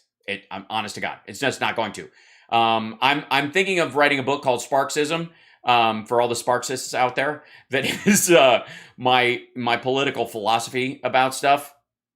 But yeah, they talk, government is not a sport. That's exactly right. This is not a sport. It's not a fight. It's gardening. It's work. It's compromise. I'm sorry, but if you want democracy to work, then the word fight's got to go. And what does the fight actually mean when people say this? What do they say? What does fighting usually mean? It means yelling at rallies. Well, that's what Trump did. Being the loudest person with a microphone at a rally is not the most motivational, moving, or mind-changing thing anyways. Usually, you're only that loud when you're preaching to the choir anyways. It's work. That's exactly right. I'm there to work for you. Right. It's time the whole roll up their sleeves, come in there. Like Katie Porter, for example, didn't run as a fighter. Katie Porter is not a fighter. She doesn't use fight language. She's fucking brilliant. Work smart, not hard. You're not there to punch people. You're there to solve problems. You're a Sparksist? Yeah. I think it's a great way to overwhelm the language. Yeah. Americans rather go fascism rather than socialism, and I'm a French socialist. French socialism doesn't exist. I mean, yeah. Materially. What you have is democratic taxation. Everything we call socialism in our country is democratic taxation, and it works. It just doesn't have a word like socialism that sounds good. Socialism sounds like social security, and that's why people talk like that. Socialism is not social safety net. It just isn't. Socialism is government is the government is corporations mixed together. That's what they have in China right now. It's a mess. Sparksist, yeah, I think so. Sparksism is a thing. The primary thing on Sparksism: be nice. And if you can't be nice, no, be kind. If you can't be kind, be nice. If you can't be nice, be funny. So there you go. Anyways, so fighting is dumb. The language around fighting is silly, especially when it comes to politics. It's ridiculous. It's meaningless. It's not even that well, it should be or we can't, blah, blah, blah. Francois Mitterrand ended up only creating things that were like the social safety net we have here in the country. It was not an alignment of government and production. That's what socialism is. Yeah, don't be a dick. Exactly. Unless you actually are one and then do your job. I suppose. Totally vote for a Sparksist. High priest of Sparksism. That's great. Yeah, I think I just accidentally launched something. Sparksism. I should have a little thing that comes up.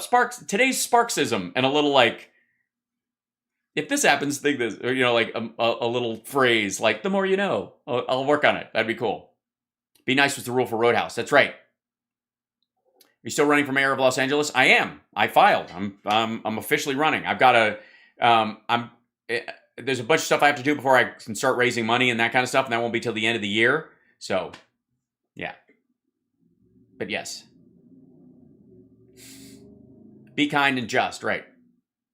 Fighting benefits no one. An actual fight, you might save your own life or someone else's. I don't have a problem with fighting ever. I'm a fan. I've practiced and studied fighting my whole goddamn life. I know the value of fighting. But that's not what democracy is.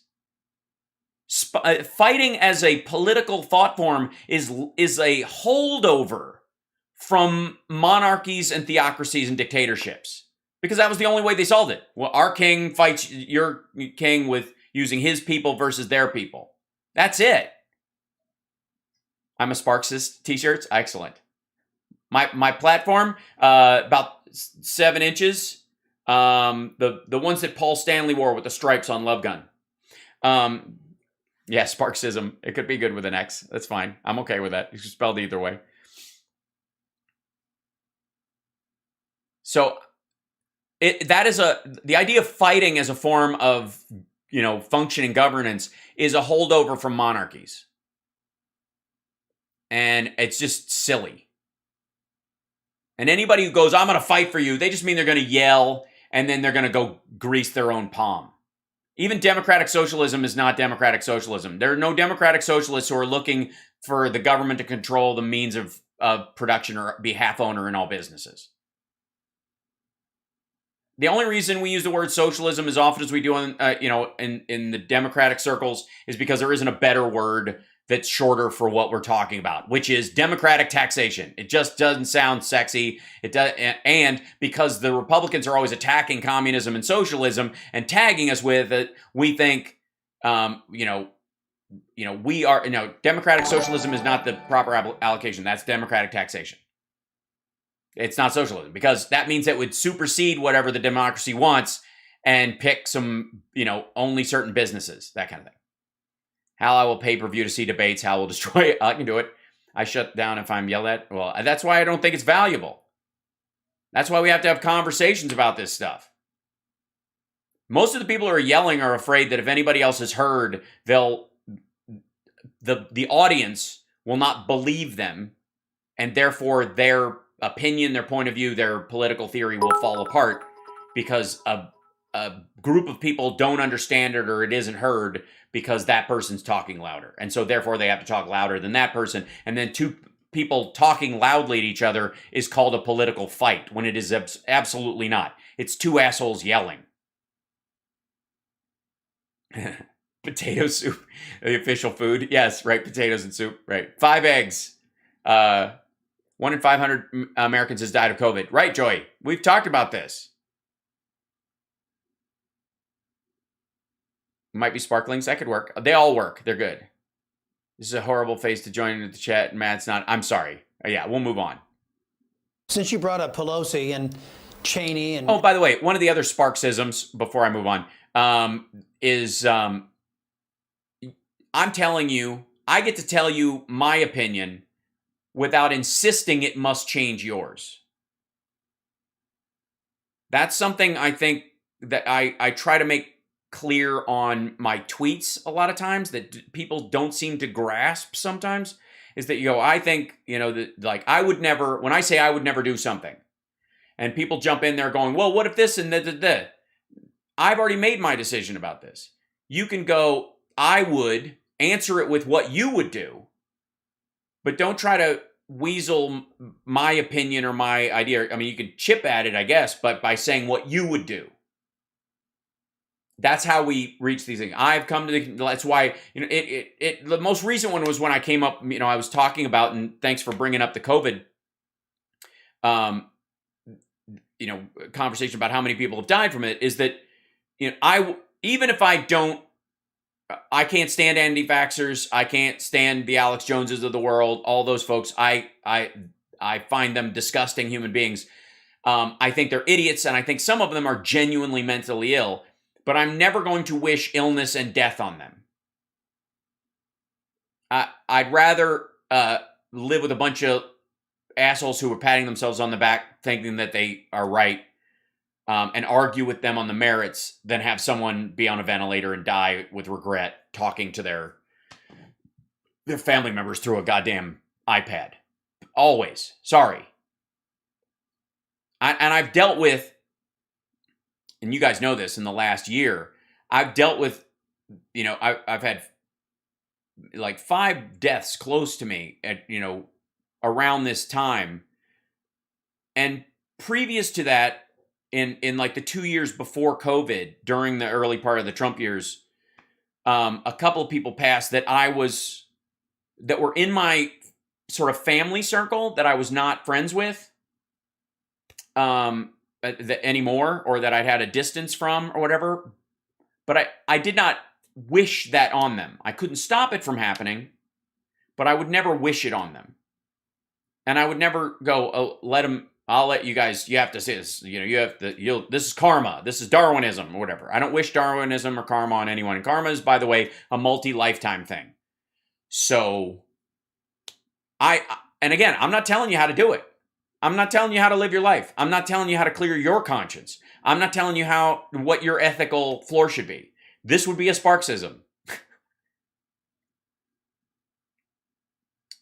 Never wish ill on another unless you are absolutely willing to carry it out yourself in the moment. Because I gotta say, watching the Nasser hearings this morning with the gymnasts that were out there, that as a father, I had a moment where I became so enraged. If I had been in the room when something like that happened, and again, there's a difference. That's why we have a judicial system. You can always be wrong. That's why I'm against the death penalty. Not because some people don't deserve to die, but because if you screw up, you can't undo it. That's why. That's enough. That's right. There's no perfect justice. Thanks, Bob. There is no perfect justice. And therefore, I would rather keep some evil person alive in a cell for the rest of their life than accidentally kill someone innocent. Period. End of story. That's it. That's the only reason. If there was some way to be perfect, then we'll talk, but that's just not possible. And it was hard, Francie. I watched a little bit of it, but Norway and Sweden are not socialist. They're capitalists, and Sweden's a monarchy. They just have big social safety nets, and even then, it's taxation based. It's democratic taxation. I love you guys. I'm just trying to tell you, you're clinging to a word. It's the system that you want, and that system is not that word. But whatever. Anyways, point being, if I had stumbled upon a circumstance like that, and there was a cinder block nearby, it would have been awful. How would you be okay releasing Robert Kennedy's killer? No, I think he should stay in jail forever. No one's releasing RFK from the cemetery. There's no parole from cemeteries. You kill somebody, it's the long goodbye. You stay in a cell forever. If you were a minor, we'll talk. If you're mentally ill and they can medicate you and fix it, and in a way that, like, if you skip your pill, you're not going to go crazy and kill somebody else, and you're a threat to society. And then that's why we would need institutions for people who are violently mentally ill in those circumstances. That it's a complex problem. Anyway, so that's why I talk about these things in the way that I talk about, and why I can laugh with such a free conscience when we're talking about this stuff, and why when I see these guys co-opting the exact same language the left uses about these things, this is a bad path to go down. Schiff and crying Kinsinger, among others, they have no interest in stopping ongoing left-wing organized crime. Ongoing left-wing organized crime. Left-wing organized crime. Perhaps he'll give us an example. Does he mean like Seth Rogen bailing out protesters who got scooped up with rioters? By BLM and Antifa terrorists. Estimates out there. Charges dropped for hundreds of BLM rioters. No, protesters. It depends on if they were really rioting or not. Perhaps that's why. Perhaps they were scooped up with other people. Perhaps you got 10 innocent people in with one guilty person, and the DA had to kick everybody to the curb because they couldn't guarantee that those 9 people yet an equal amount of evidence for 10 people. Say that small businesses took a hit alone, just small businesses alone, over $1 billion and counting. Is it a double standard? Yeah, but the left didn't get that. Here's the thing. Okay, Salcido, I know you're dumb, but if you're going to make this case, what you have to do is go, we found out that Nancy Pelosi's husband owns a real estate insurance firm that gouged prices in Portland and in Oakland and Minneapolis 3 days before George Floyd was killed, curiously. And all of a sudden, and then they wouldn't pay out. They refused to pay for these small businesses, and they made the government pay for it, and they kept the huge fees and stuff. I mean, that would be organized crime. That's how that would work out. That's how, but that couldn't and wouldn't happen. And yeah. And he also, there's no situation where he's even able to make this. Hal's the only person, what was that? Who's been able to give a thorough explanation why the death penalty is wrong? Yeah, Susan, I mean, that's it. I mean, it's not that death is the problem. Sometimes it's the solution in certain circumstances. Hence shootings, when police do them sometimes. And the vast majority of them, they're being fired upon. You don't want that person running around your neighborhood killing other people. You don't. But you find somebody weeks later using evidence that was put there and witnesses, or you have somebody testify against them that shared a cell with them, and then they get a death, it's a capital offense and stuff, and then you find out 10 years later that person was lying or paid to lie or whatever. Like, yeah, dead's forever. You can let somebody out of jail for, been for 25 years and go, sorry, we were wrong. Here's, $5 million. Get on with your life. That's how the cookie crumbles. That's life. It's terrible. You were only a subject because you'd committed 3 acts of domestic violence previously, those kind of things. Don't pretend you were innocent. Just take the money and go home. That kind of idea. But death is forever. And if you can screw that up, don't. The reason why so many people look at the January 6th commission, this double standard, they look at it and they go, wow, you just want to focus on one day. Meanwhile, you've got billions and billions of dollars of damage being done to America. Yeah, that's private damage. And those people are being arrested. The FBI's looking for folks. They've got posts all over the place. They've been seeking them all year. People got arrested and stayed in. Some judges let people out because they said, all I was doing was protesting. I didn't do anything. I wasn't there. And then they get caught again. And then they get caught again. And then they finally go, okay, fuck off. You're going to jail. You're going to stay there. You're an arsonist. This has nothing to do with politics. And by the way, if you burn or loot something during a protest like that, looting when there's a hurricane or something like that, if it's not a television set, if it's food and clothing and those kind of things, there's an element of logic and forgiveness to that. Especially things like, I don't know, water and cans of stuff that you might need. Soup for my family. Exactly. Like when you need something like that. But that's wholly different. Private violence, then you're into the same scale as somebody does a smash and grab unrelated to politics. The law still applies equally. You broke in to steal something or you broke in to set fire to something. And so there's distinct laws. There's a very distinct law about that because it's set as a random or directed act. And so the judge has to judge accordingly. This is why hate crime laws are valuable. It's why you have hate crime laws. Because when someone is generic in their violent activities, they are more of a threat to the public than somebody that just punches you in the face because they have an argument with you. If Dave hates Gary and Dave beats Gary up and Gary wants him charged with assault and they go to court and he can argue, well, he was doing this and I was doing that, and we have a history of just the two of us, and he swung at me first, and I think he pushed, but he deserved it, and he's a dick. If you talk to him, then the law will often go, okay, you guys, you're going to pay a fine and go to jail for 30 days, but you guys can't be within 500 yards of each other because that's you and Gary's problem, right? Dave and Gary have that problem. But if Dave just goes, anybody who looks like Gary is a problem, then Dave is a special danger because Gary knows to look out for Dave. Dave's fucking crazy and he's always trying to attack Gary. That Gary knows. All the other Garys walking around who look like Gary but don't know Dave at all are just doing whatever, and this asshole rolls up and attacks them. They are in more physical danger because they're not expecting a threat. They are more apt to the violence can carry on. Anybody who helps said Gary in this circumstance, in this particular analogy that I'm doing with Dave and Gary, anybody that Dave attacks as Gary who helps this Gary, Sam comes in to help. They're like, what are you doing to this guy? Now Sam is also a Gary. That's a problem. That's a particular threat. It's why cop killers go to jail longer, or people who kill first responders go to jail longer. Not because the individual lives of those people necessarily mean more, although there's an argument that they are, they rush to dangerous situations and therefore, hats off to them in that regard.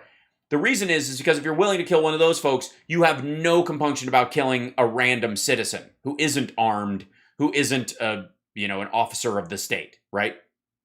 So that's why we have hate crime laws. That's why they're valuable. Okay, so there's the difference between, and this is the same pushback. Understand what's going on here. This is the same pushback that Salcido and Matt Gaetz are giving here that they do against hate crime laws. Because while BLM was a political protest, there was a mix of people smashing and grabbing in Targets or burning stuff down because of a mix of political ideology. But it wasn't to bring Target to its knees. It wasn't to stop shoe stores from existing. It wasn't directed at those businesses systemically, right?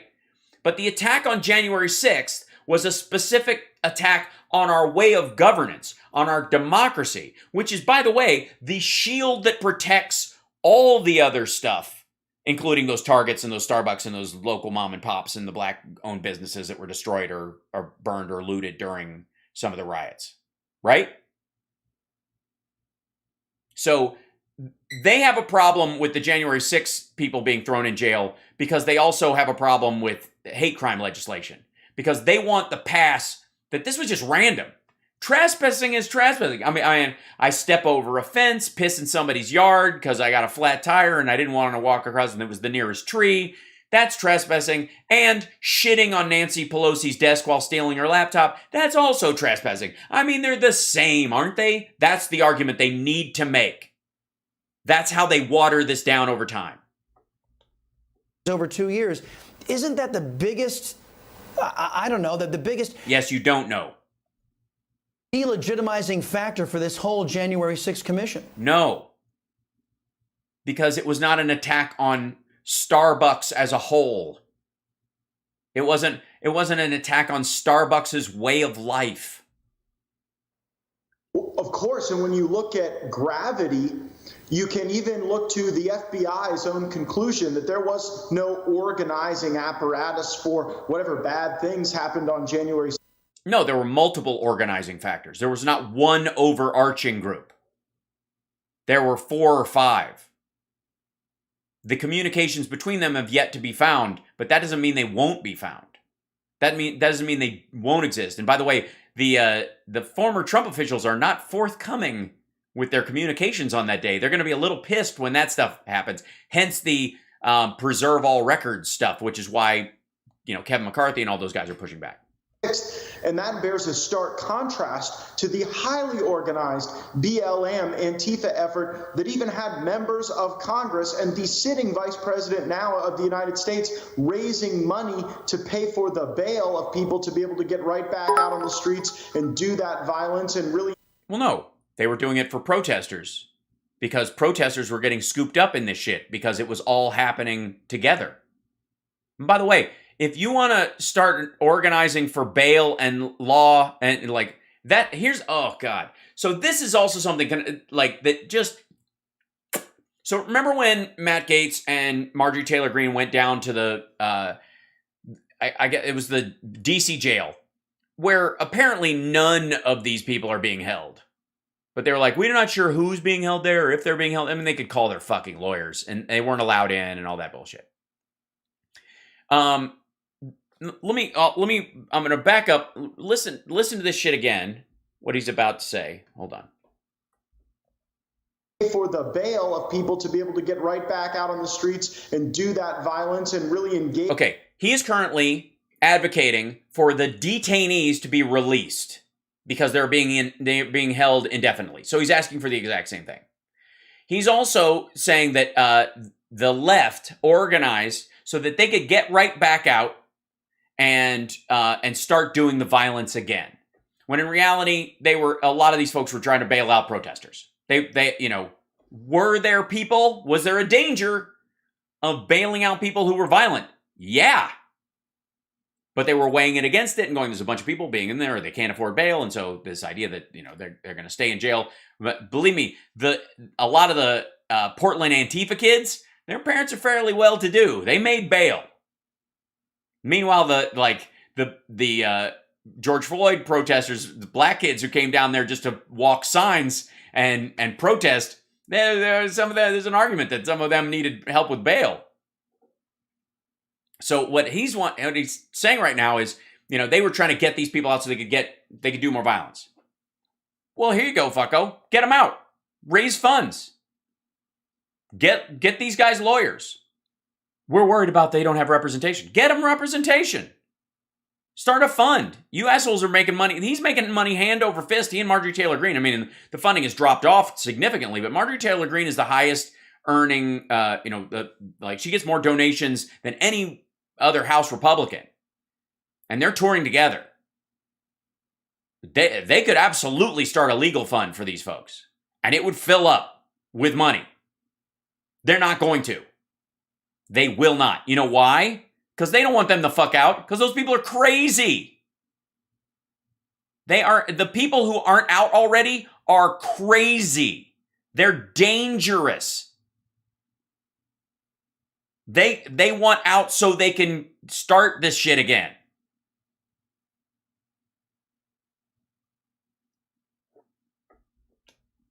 In that domestic terrorism that was so troubling, but give the left this credit. They did vertically integrate their strategy to do this violence. George Soros elected a lot of DAs. Wow, we went straight to Super Jew. That was quick. Was he halfway? Yeah, he's 4 minutes in. All around the country that were ready and willing to drop charges so long as the politics that motivated the violence was left-wing politics. Okay, so George Soros was willing to get out violent protesters, rioters, looters, so long as the politics of those rioters and looters, which you can't really say exists, is left-wing. I guess what he means is anarchists, Marxist anarchists amongst Antifa. That's the allegation he's making. Instead of people who are actually protesting George Floyd and police brutality that led to most of these protests over the time, and then the pushback from the areas that they were in, which we've litigated this a lot last year. But interestingly enough, he's now arguing that as long as their politics are right, George Soros is willing to bail them out, that they deserve to get out, which is exactly what Matt Gaetz is arguing about people who violently attacked cops and the Capitol and our democracy. So what he's saying is that there should be a moral equivalency. So he's not casting aspersions on Soros and the left-wing mob or something. He's saying us too, which is obviously born out of his projection of that there is no bottom morally. Now, we'll keep it with Pelosi. This committee to investigate January 6th. They've received, as you already alluded to, private phone records of Republican members of Congress. Leader McCarthy has said he's going to get accountability for this happening. Are you buying that? No, he's not going to. That's just silly. It's ridiculous. There will not be accountability. There's you know what the accountability would be? If Kevin McCarthy thinks he's going to get accountability, here's what accountability looks like when a subpoena comes from the Congress of the United States that says preserve records. You preserve those records. And if you don't, There will be fines. Your business might get shut down. You might be viewed as engaging in criminal activity, or RICO statutes being what they are. That's what accountability actually is. Yeah, the Soros fable is gonna. I mean, they have to throw it in there because know your audience, I guess. If Kevin McCarthy really wanted accountability for the Stalinist tactics of the January... The Stalinist tactics. Dude, Stalin would have used their gallows against them and filmed it. Committee, he would remove Liz Cheney and Adam Kinzinger from the committees that they serve on as a consequence of their membership in the Republican conference. You mentioned in their membership because they're Republicans, they can't be on the January 6th commission because you don't want anyone there that won't sell your line.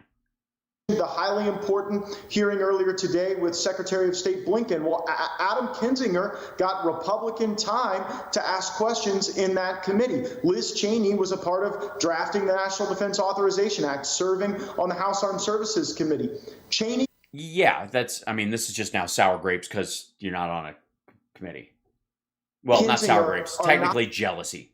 On our team anymore. They've crossed the Rubicon, and they are supporting these very Stalinist efforts through this January 6th committee to go after colleagues because of our politics. Stalinist. Look, dude, detainees, regime,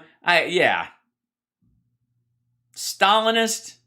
Can you imagine being this much of a wuss? Did they get the phone records? No, they are requesting. What they did was they asked them to preserve the records because they're going to get them from the members of Congress. They'll subpoena them from them. If they don't get them, they will get them from the company. If they get them from the congressperson that they are asking, they will also ask the company to see if they match. The Stalinist bullshit is just cartoonish. It has to be. This is what happens. This is what happens when it has to be so monstrous. It has to be so gigantic. This is... And by the way, the reason they use Stalin is because the left uses Hitler all the time. So because, Trump gets called Cheeto Hitler, or, he gets called Skidler or whatever, which is like the skid mark version of Stifler, I think. But he needs that to be like an equivalent of like, oh yeah, you call me Hitler, well, I'm calling you Stalin. That's what they're doing. This is about zeroing it out. And again, this comes from the whole idea of fight language in general. This is when you start talking in terms of fighting, or you start using, ad hominem attacks or stacking them, and you're not funny about it. What they do is they just throw back an ad hominem, and then that's the debate. That's the whole thing. Yeah, it's a neener. Absolutely, Francie. And the fact that they're doing that, and the fact that they face no consequence from McCarthy regarding committee removal, really raises doubt as to whether or not Kevin will, bring the level of vigor that we need to oversight and accountability when we ultimately take power. I mean, look, we need to be getting rid of Blinken. We should be impeaching him. We should be having far tougher oversight on General Milley, not just from the failures in Afghanistan, but even from these new revelations, Chris, that General Milley actually placed himself above the President of the United States, above the Commander-in-Chief. Well, they did this when Nixon was losing his mind too, and he was drunk and yelling at paintings. This is part of it. And they'll follow a lawful order. If Congress, by the way, if the president said we're striking China and Congress agreed, he'd carry it out. He just won't let him do it unilaterally. Which he shouldn't. Recent revelations. So I think these are very dangerous. By the way, they're talking about revelations from the book Peril from Bob Woodward, and is it Jim Acosta? Did he write it with him? I think. Yeah, it's above illegal orders. Exactly. It's a mess. This whole I think they need to be removed from their positions of power, and I think we need. Yeah, dude, that's what you got on deck. To elect Republicans in 2022 who will actually do it, who will go beyond talking about it and will actually do it. I want to expand on what you just brought up. Bob Woodward's new book alleging some very disturbing details. So it's not, so just so that, for the record, Bob Woodward is a trusted source. Chris Salcido? Matt Gaetz? Are we now? Oh, it's Bob Acosta. Yeah, thank you, Bob Costa. I couldn't remember who co-wrote it with him. So for the record, we're going on record right now. Bob Woodward and Robert Costa, both of those guys are good sources.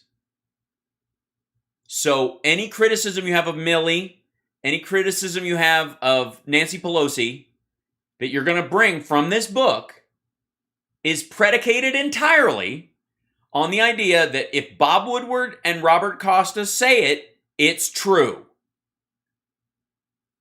Because if that's the case, then we need to go back to some of Bob Woodward's reporting on Trump, especially about the beginning of the pandemic, and him downplaying it even though he knew it was far more deadly, and start talking about the tens of thousands of dead Americans on top of who we would have lost naturally because of this tragedy. Because you're on shaky ground. This is like, they do this shit all the time. It's the fake news, the mainstream news, the lamestream news is bullshit, and it's bullshit or whatever. But if you look at what the New York Times wrote right here, they even say that Biden is blah, blah, blah. Like, right? That's what it's so goddamn lazy. Am I going to read the book? Yes, I will. I read all of them. I don't have, I get them digitally usually on my iPad. Days after the January 6th events, the riots, General Milley reportedly broke the chain of command, went around President Trump, and assured his counterpart in communist China that if President Trump had ordered an attack on China, that Milley would warn China, potentially leading to the slaughter of Americans. Well, no, he would call him when it was happening. The missiles are away, hallelujah, click. But again, I would like to say, more than anything, from this point on, Chris Salcido and Matt Gaetz, as you quote this, there is no putting this genie back in the bottle. There is no shoving the snake back in the Pringles can. There is no retucking the turtle. You now, and this is the state, this has to be the position going forward of Newsmax, of Chris Salcido, of Matt Gaetz, that if Bob Woodward says it, it's true. Service members. Yes, it is a Dead Zone reference I made. And did you read I Alone Can Fix It? Yes. I don't think his resignation is going to be enough. Do you, Congressman? I don't believe everything I read in a Bob Woodward book until folks get under oath, but these questions have to be asked. See, he knows the game that's playing. Salcido's all in though, and he pulled a Tucker. Oh, Matt Gaetz, he just tuckered Chris Salcido. Both immediately, and if true, General Milley has broken some very good laws, and we ought to some very good laws. There's some bad laws, like I don't know, like a 30-something or a late 20s congressman from a shit district in northern Florida flying a 17-year-old girl to Georgia for the weekend to fuck her and drug her.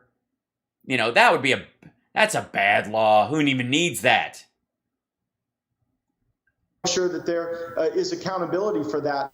By the way, can I just say for the record, if you're horrified by the Larry Nassar thing, understand that the Jim Jordan scandal and Matt Gaetz's Joel Greenberg and the crowd around him and Matt's father and all that shit, same thing. They're just males. The victims are male. Half of the reason why Jim Jordan skates on a lot of his shit about this, and in a way that Nassar isn't, is because the victims are male. Because nobody wants to talk about it. It's even worse in their minds. If you were horrified by the Larry Nassar thing, that's exactly the kind of shit that Jim Jordan let slide. And this is someone who already viewed his role, I think, as rather outsized. He went beyond giving military advice and wanting to be a critical race theorist and wanting to transform the... He was asked about racial stuff in the ranks, and he's got to look into it. I love how the key trait of a leader in the GOP is incuriosity. Just the pathological desire to not give a shit if it doesn't serve you directly. Justice goals of the military. All the while, they didn't plan for the one thing that actually happened in Afghanistan. Your preamble laid out the reason for the failure in Afghanistan was a lack of planning, a belief in the lie. Well, yeah, for a year, Trump didn't, hamstrung the entire SIV program. And had they done all that stuff, the Biden administration and everybody else could have focused on other stuff. But they were doing Trump's job while they were doing the regular exit that was hard enough anyways. So yes, there's tons of the lack of planning, and the fact that it could have happened last year or the year before that or the year before that. Told over and over again that somehow the Afghan government was going to stand up and fight and facilitate further American departure and withdrawal. The reality is that Afghanistan government was just a mirage, and it faded into this. Right. And it was a mirage last year, and it was a mirage the year before that, and it was a mirage the year Trump came into office, and it was a mirage the year he gave his speech about staying in there a little while longer. And yet it was Biden that got us out. And you know what? When Ghani told Biden that they were facing a full-scale invasion from the Taliban, Biden told Ghani to lie. So think about it. These Democrats impeached Donald Trump for trying to get a foreign leader to tell. No, he didn't tell him to lie. It may or may not be true about that circumstance, but you need to stand up and project a different image, because if they think you're soft, they're going to kill you. They're going to roll straight through. Now, Biden didn't know at that point that Ghani was already had his bags packed and he was ready to leave. But what's the alternative? We've done this with, Trump said the same shit. We've seen everybody else argue this stupid point. What does the Biden presser look like where he comes out and tells the world the truth about how shitty the Afghan military and government are while we're trying to get our people out? While our people are in harm's way. Fuck, man, I don't know why if I was the Taliban, I'd double my effort. Just wipe them out. Just drive straight. Jesus, nobody can. They suck. They're not even armed. These guys don't even know what they're doing. He asked for a PR style statement. Exactly. The truth about corruption, and then they back Joe Biden when he gets a foreign leader to lie, resulting in the death of 13 American Marines. Well, the lie didn't result in the death of 13 American Marines. The lack of preparation last year for the SIV program that meant they had to do everything and that during the evacuation with only an extra 3 months that they can negotiate with the Taliban, where our own soldiers wouldn't be shot at all over the country. Well, back to the subject of Milley, I will say that Senator Rubio, we are hearing, is calling for him to be fired by this administration. We'll see where this TikTok goes. And I think you're right to have skepticism, Congressman. Hal, you've got trolls on here cussing and swearing. Basket. Oh. By the way, trolls, you'll get kicked to the curb if you swear and that kind of stuff. But a lot of times I have to, as my third Hal mentioned, I need to stop and leave the room. I understand, Bob. I want to take this moment, by the way, in honor of these two assholes, to thank the trolls who come into our chat room and join us and watch the show. Because it's one thing to hate watch the show, which many of you do, because you recognize that I'm right and I'm not attacking your soul, just your philosophy and your ethics, and in some cases your morals, and of course. And your strategy, too. I think your strategy is shit as well. But the trolls who actually get in the chat room and type things, or who watch the show and click on it a bunch, or even use emojis, and it doesn't matter. Your interaction actually drives us up in the algorithm, more so than even regular viewers do. It's amazing, because YouTube does not care if you watch the show because you like it or you don't like it. Yeah, give it a thumbs down. The whole ratioing something, dislikes to likes, doesn't matter. As far as ad rev and helping the show out and boosting it in the algorithm, literally the algorithm does not care if it has more dislikes than likes. It really doesn't. It's the interaction they like. So if you type anything what the algorithm says is, holy shit, this guy's engaging. I'm not kidding. That's how it works. So if you do nothing, if you just sit back and scream at your laptop, that's fine. Do you. But if you ever get in the chat and you're writing stuff or you're typing things, you have to understand that it helps the show. The only time you'll ever get bounced is if you use bad language or you're cruel. So, and when you are, it just exemplifies exactly what I'm talking about. That you are inserious, emotionally idiotic, and you don't really care about the things you presume to care about. There is no conservatism anymore. Trump is just your leader and you're just following him. That's it. But I appreciate you being here. I should have said it earlier in the show. But we went long today. And we got a full chat room. There's like almost 900 people just in the YouTube room by itself. So the rest of you that are, ghosting around Facebook, ghosting around Twitch, ghosting around YouTube, watching the thing and getting angry and typing stuff, I have to know I need you to know that you're boosting the show. So thanks a lot. Yeah. All right. So don't forget to thank the trolls, guys.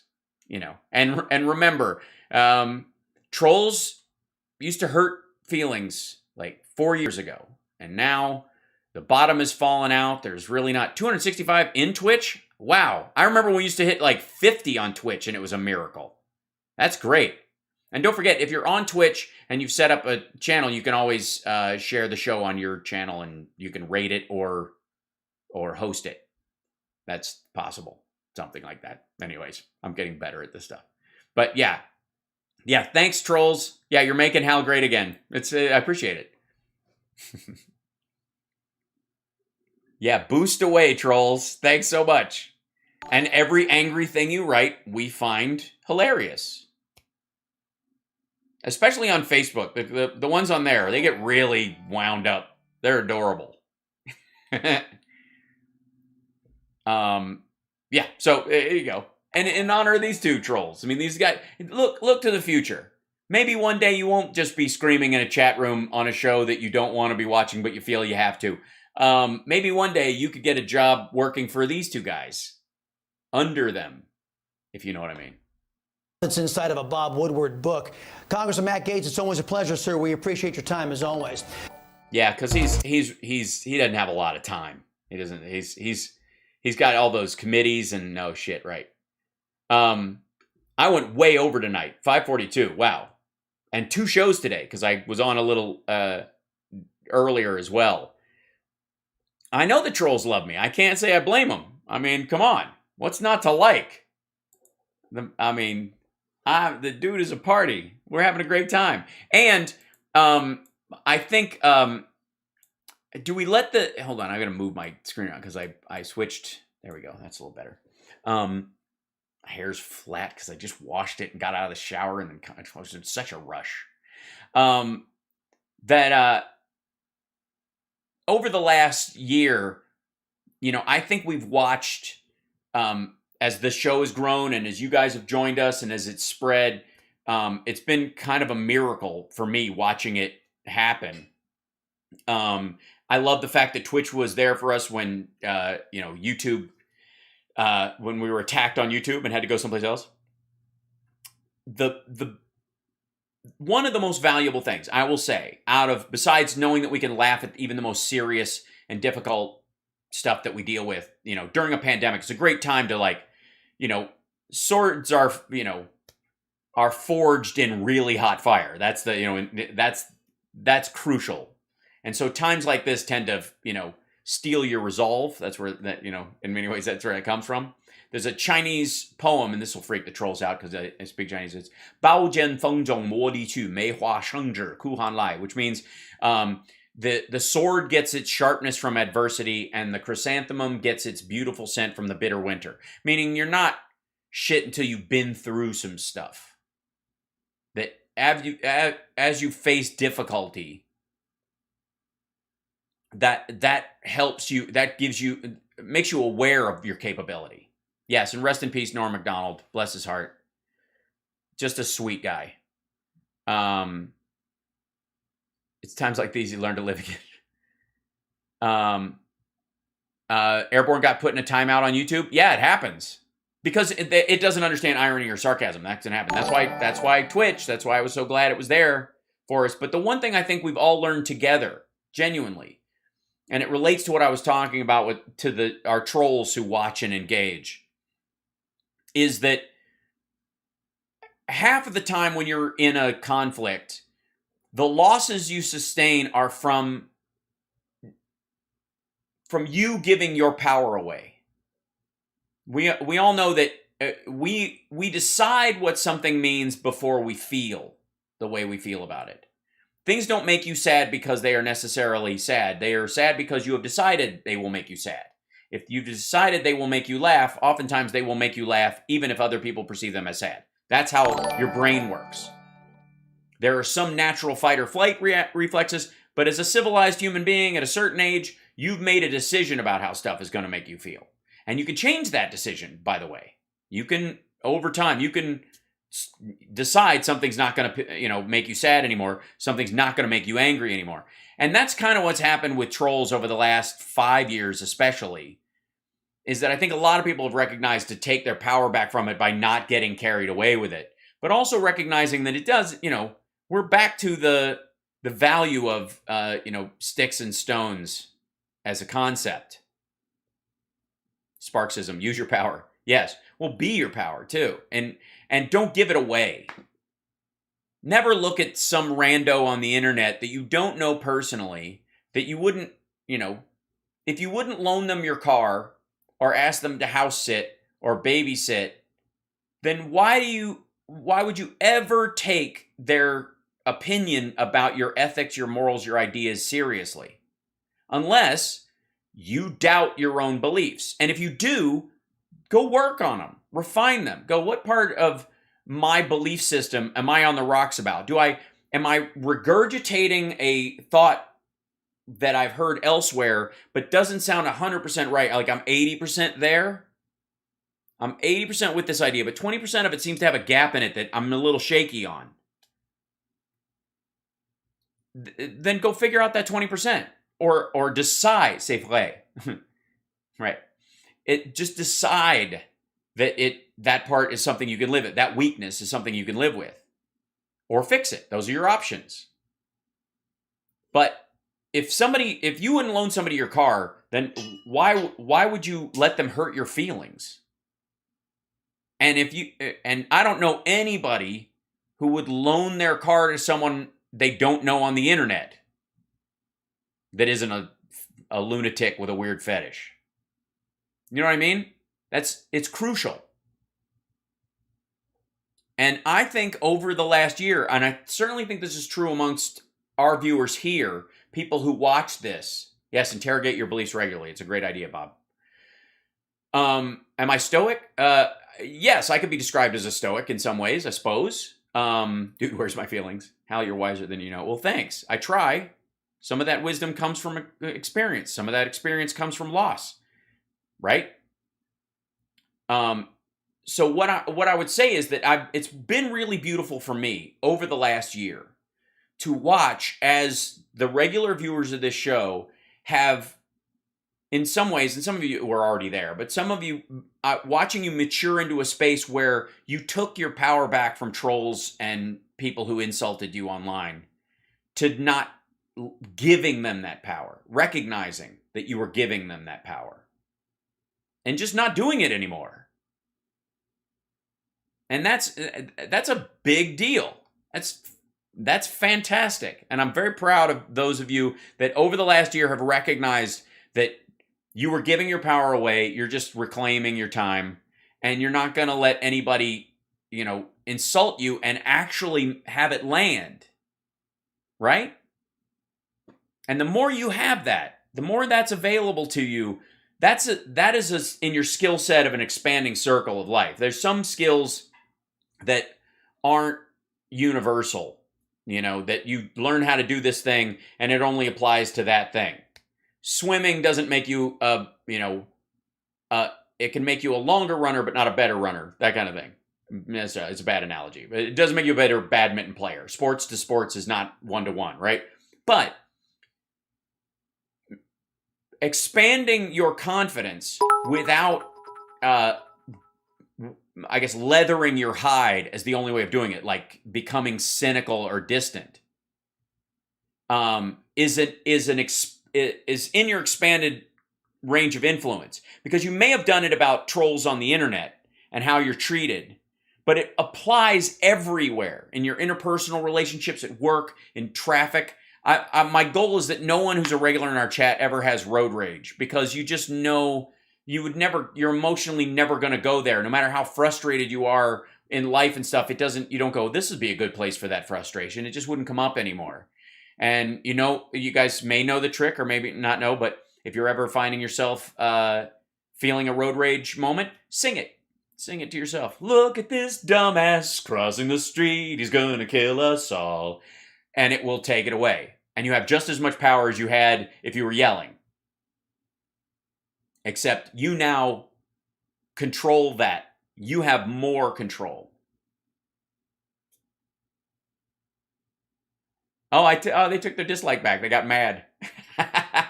We lost a dislike. And then, by the way, and this is important too. When you do that, when you don't get insulted, it is easier for you to see when other people get insulted by something you say that you did not intend to insult them with, where they're just fearful, or they have decided that anything you say is scary. They've already made up their minds that they're going to react with fear to whatever you say, or sadness, or insult, or anger. There's tons of that in the anti-vax world. There's tons of that in the Trump world. There's tons of that in rural communities. I grew up in the South. I know it. So in those moments, you can see that that's happening. And then you recognize, oh, I see, this person is reacting this way. And I don't have to chase after them and protect them from themselves. But I can recognize, oh, they've already made up their mind. So maybe I don't address them based on what we're arguing about, but on, hey man, you've already made up your mind about me. Before we even started talking, it seems clear that you think you know what I'm going to say, and you think you know what I mean by what I'm saying, and I'm not sure you do, and you already seem mad. And this is the Libra influencer insider bingo. It's totally true. Then you're shaping the conversation and the argument based on what value you can bring, instead of, I'm going to be a fighter for the cause I believe in. When you're really talking about arguing, arguments aren't fights. And democracy is not an argument. And on that note, have a great Wednesday night. Have a great hump night. And I will see you guys tomorrow. Thursday shows are an hour later. I start at 4 o'clock Pacific time, PM. But also, tomorrow, I will be doing a morning show, because I'll actually get a decent night's sleep tonight, and since I had to do mine later. So I will be on at 9 a.m. Pacific time tomorrow morning. And it was a little dodgy today because I was transferring this look over to the computer and it was being squirrely and I was exhausted. So I was like, I'll try to do it. But tomorrow I'll be, it'll be more regular. But so 2 shows tomorrow and then and on Friday, morning and afternoon. So just lots of me, too much of me. And we will have more nuclear stockpiles. All right, I'm going to let you guys go. Take care of yourself and take care of somebody else. And I got to trigger everything manually. So give me a second. I'll do my best. Okay, bye. There we go. And then this guy. And then it's the theme song. And somebody was, I wrote the theme song. I made it myself. Just saying. I've got a new one I'm working on. It's more guitar oriented. But this is, I wrote this one because I wanted my own little Fletch theme.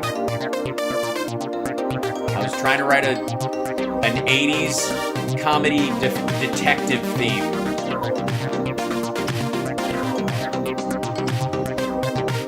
Where I'm sneaking around looking for clues. And thank you guys for the super chats today. Thank you, Caroline and Steefer. for the cheers. Thank you for subscribing, Vicky. Mariah, thank you for the super chat as well. Moms, thank you for hosting. Awesome. Sarah, thanks for hosting as well. Francie, thanks for hosting. Be Oversmart, thank you for hosting. Look at that, that's new. I should mention it more often. Thank you again, Francie. Thanks, Shadow Woman. Thanks for the gift chats you guys were doing. Mary Bailey, thank you so much for the super chat. And Louise, thanks for getting the 5 eggs hat. Benita, thanks for becoming a member on YouTube. That's great. Lady Ariane, thank you. Thanks, V. Gabriel. Trump mandated 10 years for vandalism. Right, well, it was already law. But yes. Welcome, new Twitch followers. Raphael, thank you. Everybody Google Robbie Rotten, he said. Foggy, thank you. Environmental Coffee House, thanks very much. Lulu Girl, thank you. Kelly, thanks for getting the hat. Kat, thanks for getting the hat. Ninka Crinkles, thank you for getting the hat. That's amazing. I can't wait to see your pictures. Gina, thank you for the pounds. Appreciate it. Raphael, again, thank you. This orange buzz bubble is so pathetic. You mock anyone who voted for Come Over Coochie Club. New subscribers, thank you. Francis, thank you for the super chat. 666. Cassie, thanks for the 999. Appreciate it. We're always glad when you're here. Louise, thank you. Say What, thank you. Jill Carter, thank you guys. You guys are amazing. All right, I'm going to sign off. Have a great night. Sparksism. I'm going to write up a list of Sparksisms. And when we have a complete social takeover, everyone will get 5 eggs. 5 eggs for everyone. 5 eggs. 5 eggs. 5 eggs in a month. Wow. 5 eggs. Wow.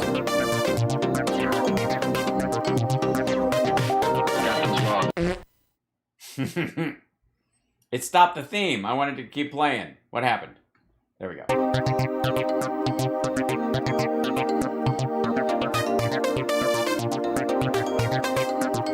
Sportos, motorheads, geeks, sluts, bloods, wastoids, dweebies, dickheads.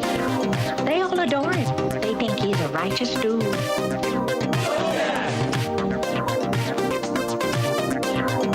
Michigan gave us more tanks.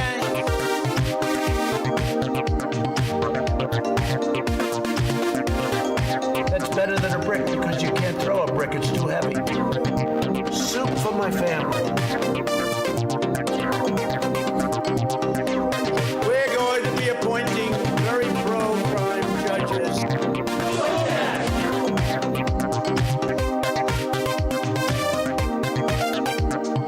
Free health care for illegal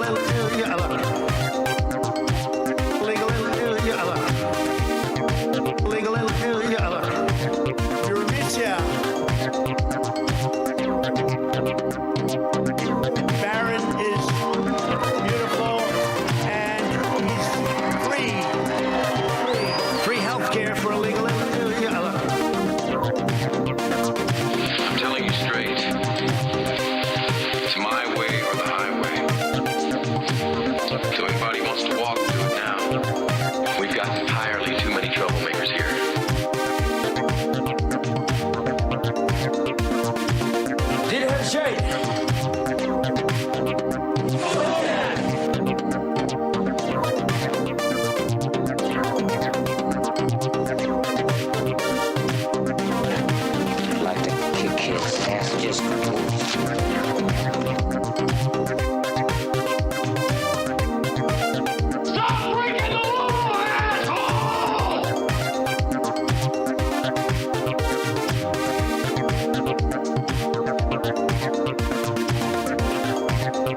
son. Thank you very much. No, it gives me the wind. Something terrible.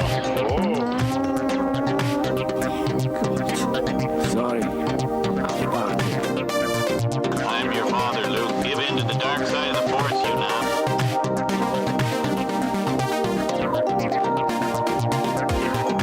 I was thinking of the immortal words of Socrates, who said,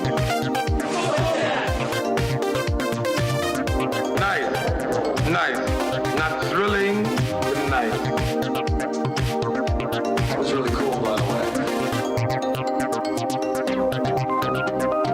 I'm gonna barbecue your ass, you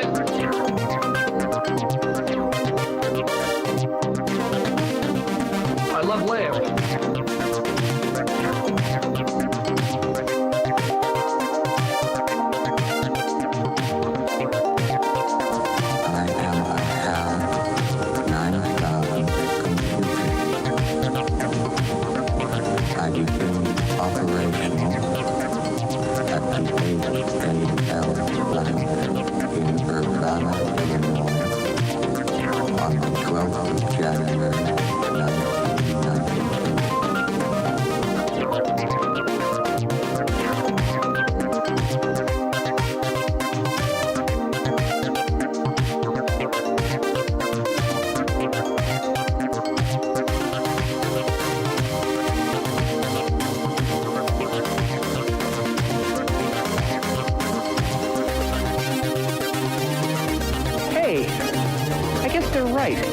Senior citizens, although slow and dangerous behind the wheel, can still serve a purpose.